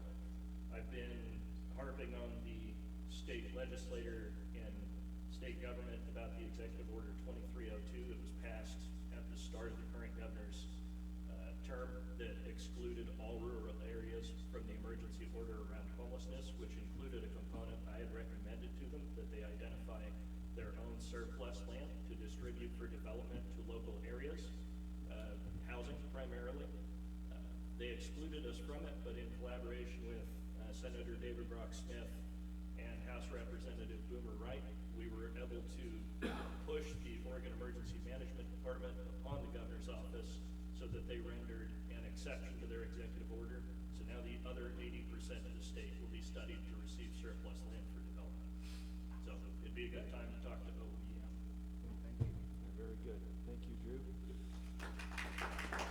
All right. I think, Danessa, why don't you haven't had a chance yet, and then anybody else who didn't sign up but still would like to comment, we'll address that. Good morning. Good morning, this is Danessa Rains from Myrtle Point. Seems like funding is a big issue right now. And I want to tie this a little bit to lack of education. I'm learning every day. I would like to give kudos to Bob Main. He gave me a little quiz on the ONC lands. It's O-and, spelled A-N-D, with the C.org. It's got a quiz on there about all the acts and everything why we're where we're at right now. And I failed miserably, maybe half. So education has to come first to get the facts and understand the process. But I want to tie this to the oath of office. If we know that these ONC lands are going to the Supreme Court, we need, right now there's a case called the Brunson case that it's pretty critical in regards to the oath of office for any government official, even for our constituents at the Capitol and both the representatives and the Senate at the federal level. They took the oath of office, and I'm sure all you have taken the oath of office. But we also have to hold those people accountable, and that's what's going on with the Brunson case. And most people should be writing letters to the Supreme Court right now, because it's all about public opinion. It really is. We have a say if we would stand up and give public opinion. So why aren't we writing letters right now about ONC lands and getting your people within your communities to tell them that there's an outcry here? They've taken away a vital source of funding for our counties. And either that or get a letter going or a petition going to the Supreme Court of who you've got here in this county that is affected by crime, is affected for lack of funding. So that's oath of office, is standing for them, we the people. So I also have one other thing. David DeBrock-Smith talked about natural resources a bit. I would like to see something that basically says, we already have a two-tiered legal system right now that we're dealing with. Now we have a two-tier natural resource management problem. So we should hold our state and federal governments to the same standards of managing our natural resources as the private landholders. They should be harvesting, if it's burnt, whatever the situation is. They should be managing their roads. They should be managing their underbrush and their prairies. They should be doing the same thing that we have to do. And they have to replant every stinking part of that that's burnt down, because we want to help with the carbon sequestration problem. Well. Thank you.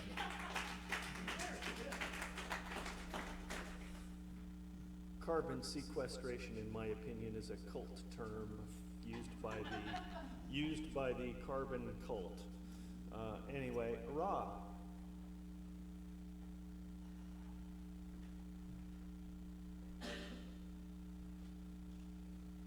Rob Taylor from Bandon. I want to let everyone know I love public comment. You, as commissioners, you've got a valuable resource here. There are commissions. Douglas County doesn't let you speak on anything but except what's on the agenda, and that's not the free flow of ideas. And part of the problem is we should have a right to redress our grievances to the government. I wish David Brock-Smith was here, because I'm a little disappointed in you guys for not holding him a little more accountable. David Brock-Smith is someone who has been working too closely with the commie Democrats in the House and in the Senate now. And I think that once again, he passed the bill, HB 3375, that if you, and anyone doesn't have to take my word for it, I could be a lying bastard. I could be lying up here, but I know what I know because I read the bill. And if anyone thinks I'm lying, go read the bills. David Brock-Smith gets a 68% rating from the CPAC. 68%. That's a D when I went to school, and I think this county deserves better than a D-rated senator, as far as I'm concerned. Let me tell you about some of the things David has voted on. He sponsored HB 2244. One of the first things he did when he got into the Senate office that he was appointed to, not elected. You two gentlemen were part of that, but during the legislative session of 2023, David Brock-Smith sponsored HB 2244 that would extend Tim Freeman's, one of the other commissioners who voted for him, his seat as a commissioner by 2 years without a vote. This was within 2 weeks after DBS was appointed primarily by Douglas County Commissioners Tim Freeman, Chris Boyce, that's Court's cousin, and Tom Kress. The legislation in question went nowhere because they said it was unconstitutional. But once again, this just goes to show that this is the type of thing that David likes to do. He loves compromise. One of the first things that I ever worked with David on, and by the way, I've known David since he was a bartender in the Port Starboard Bar. I know his parents. In fact, he was one of our first coffee customers, and he used to have my business's clock hanging on his wall. I imagine that's smashed now somewhere in the trash, but that's perfectly fine with me because I don't take personal points away from my political critical review of any politician.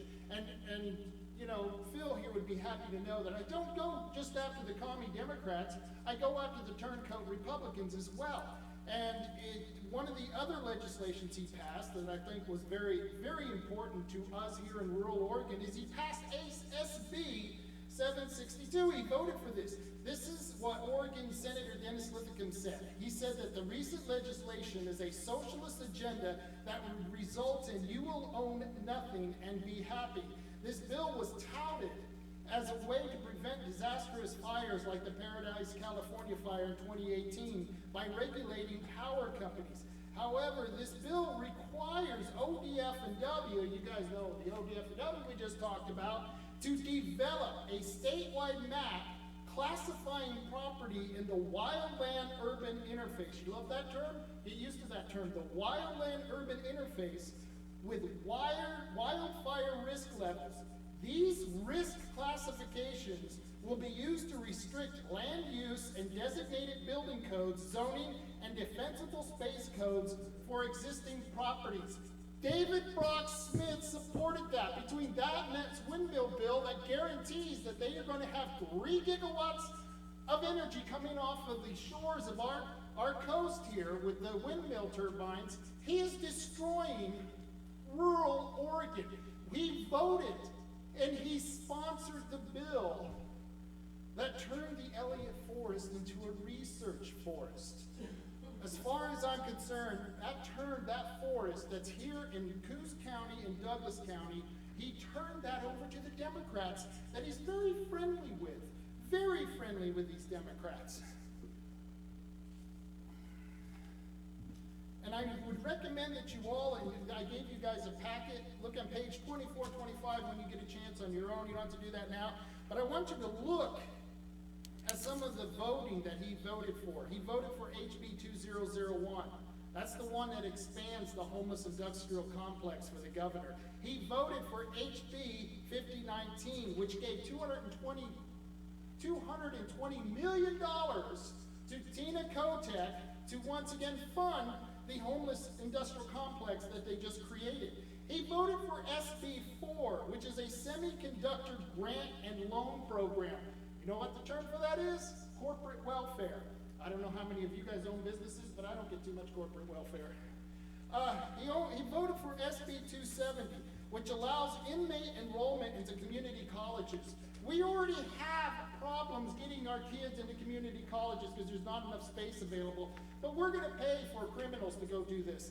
He voted for SB 851, expands lawsuits against employers. Once again, as a business owner, I don't really think we need any more liability in giving our employees to just take us to the bank because they somehow are held liable for something we have done in our business. SB 3, 1 credit for future planning to receive a diploma.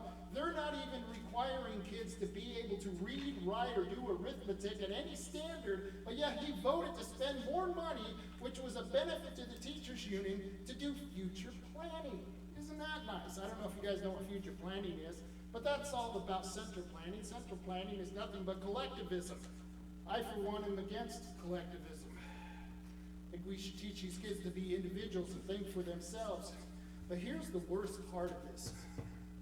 And this is the part you guys don't know. David Brock Smith is abusing his authority as a senator.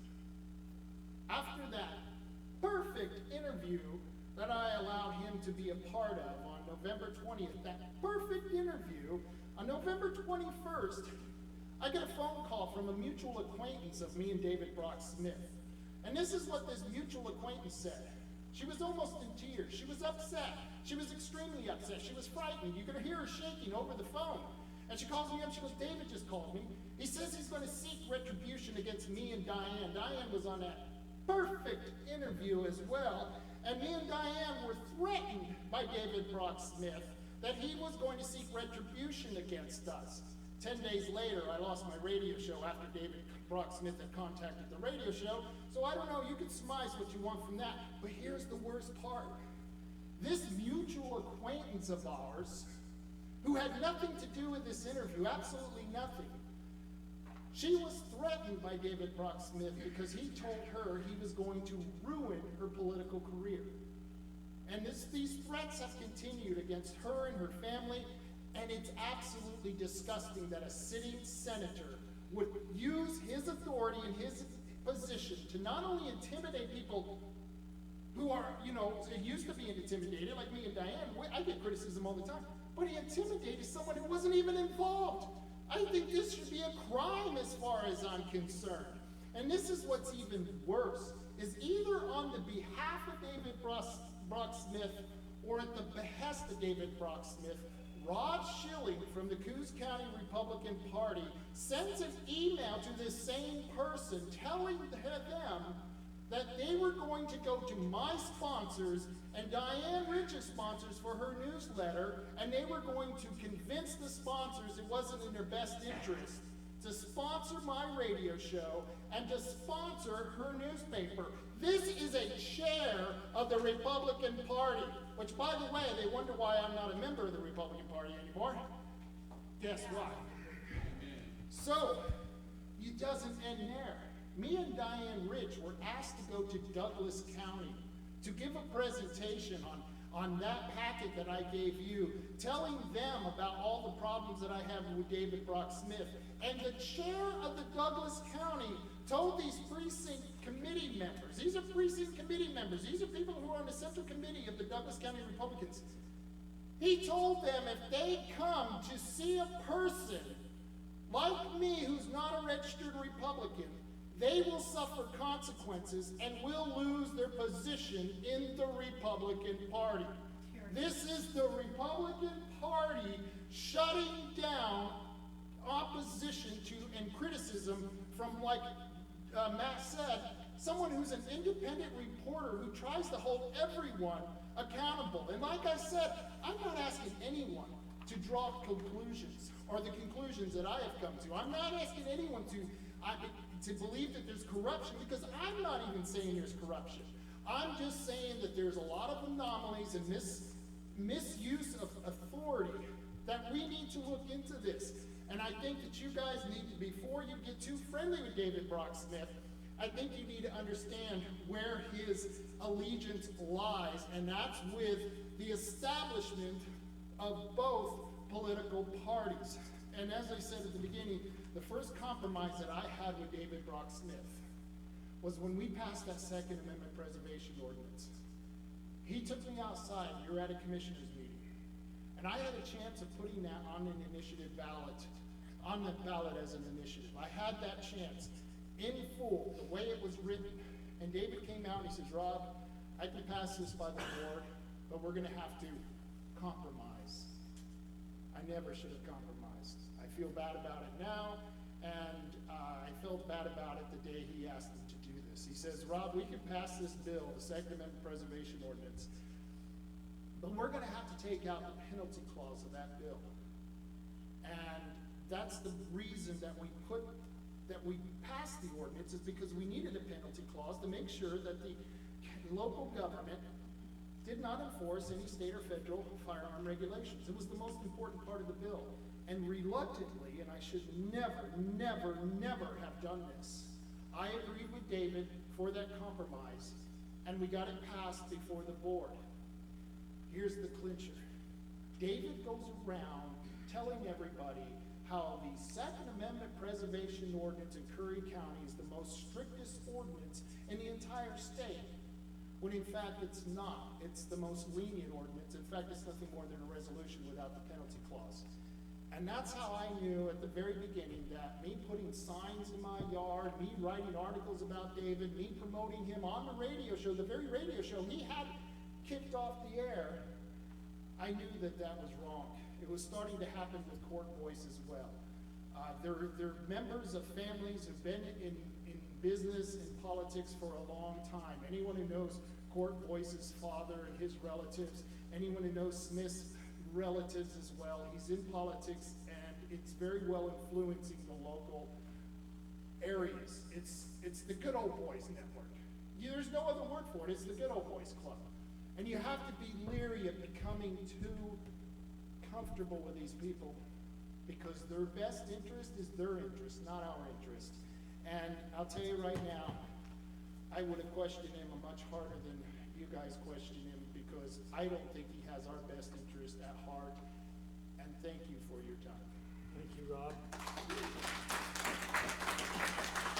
Anybody else?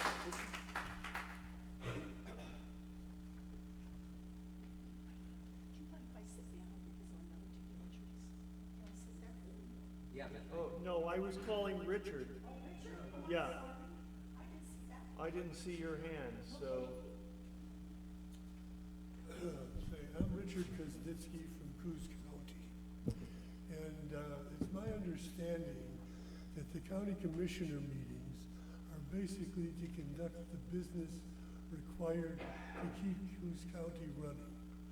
And I would really appreciate it if you would stop Rob Taylor from blathering on and on about issues that are not related directly to this county's business and attacking someone who's not here anymore.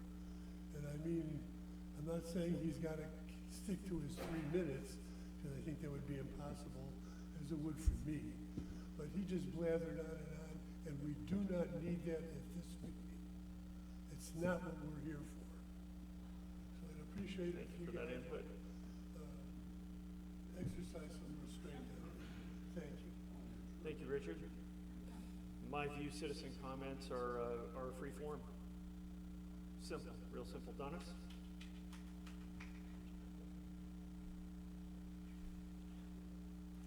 Is this okay? Of course. I want to thank you, John, and Commissioner Taylor for hearing me, and County Council and staff. Thank you very much. It's very important. I drove all the way from Douglas County to be here today. And as Commissioner Taylor knows, that over the last few years, I supported him in his run for county commissioner. I came to your county fairs and bought tickets and purchased items from the people here in the community, because I look upon Coos County, which borders Douglas County, as being my second county, my home. In fact, I actually lived here for a while before I had to move to Douglas County for military reasons in 2004. So Coos County is sort of like my second home away from home. My name is Donis Noel Smith. A Master Sergeant Smith, retired 35 years in the Army, Vietnam era through 2015. My husband is here with me too, retired captain, 40 years, U.S. Army. Both of us entered the military basically as young kids, but every time we re-enlisted, we raised our hand to take an oath towards the Constitution of the United States of America. That oath only expires upon our last breath, even though we put up our boots. The oath of office is very important in this state of Oregon. Whether you're a county commissioner, whether you're a esteemed sheriff, who is actually the supreme law of this county. Each county, the sheriff is the supreme. A year and a half ago, I saw what was happening with the Republican Party here in Coos County, Lane County, and Douglas County, and I was so fed up with what was happening with going on the Republican Party with the whole issue with Solomon U, which affects all of us here. So this does affect us, and this is freedom of speech. I was so upset that I decided to go into the Constitution Party as a constitutional Republican under the Constitution Party of Oregon. And I thought I was going to be a county chair. They wanted me to run for gubernatorial candidate. 3 times they voted for me to do this. Unfortunately, there were some issues with the Secretary of State at that time, Shemia Fagan, where we were all put on hold, those of us candidates, and not allowed to run. We were finally given permission to run in August of 2022. I was given 2 months to run my campaign with no campaign manager and less than $9,000. I traveled to every single county in this state. Some counties 3, 4, and 5 times, including up in Joseph and all the way down to the border of Ashland. Listening to the people, talking to the esteemed county commissioners like yourself, trying to find out what the heartthrob of what's going on in this state and what is needed. In the 35 years I served in the military, I also did 28 years as an international radio talk show host, which I right now still have an international talk show every Monday. I've been an author, published, and a journalist for the last 50 years. I've written for the Military Stars and Stripes. I've written for the American Free Press in Washington, D.C. I've written for some newspapers here and for the Roseburg Beacon and other newspapers as well around the country.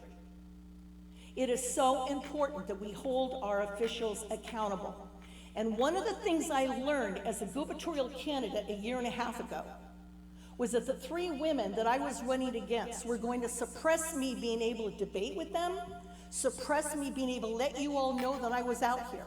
People in Coos County knew I was here, and everybody kept saying we have to vote only for the letter behind the person's name, whether it's a D, an R. We only can vote for those two because they were so afraid of Tina Kotek. I learned that you vote for the best person for the job, not because they have a letter behind their name. And I found out after I got done running, I found out that there's an Oregon law. It is the State Constitution of Oregon, Article 2, Section 22. It was passed by Oregonians in the 1990s because they were fed up and tired of the same old rich people and elitists getting into public office, and the rest of us that are not in Salem and Portland have no voice. This is intolerable that money keeps buying these elections, and farmers and ranchers and business owners don't have a voice. And so they passed an amendment to our Oregon State Constitution that when you run for office, you cannot take any money from any corporations inside Oregon or outside Oregon, including China. You cannot take any money from corporations in California. And if you do take any money from corporations inside or outside Oregon or outside the country, or from big unions like the teachers union or the AFL-CIO up in Portland, you are in violation of the Oregon State Constitution, Article 2, Section 22. There is a punishment for that. The punishment, sirs, is that if you are running as a candidate, whether you are a dog catcher, a sheriff, a county commissioner, a Republican, Democrat, running for SOS, Secretary of State, for the governor, it doesn't matter. You then cannot hold that office, and you cannot hold any office in Oregon for twice the length of the office that you are seeking.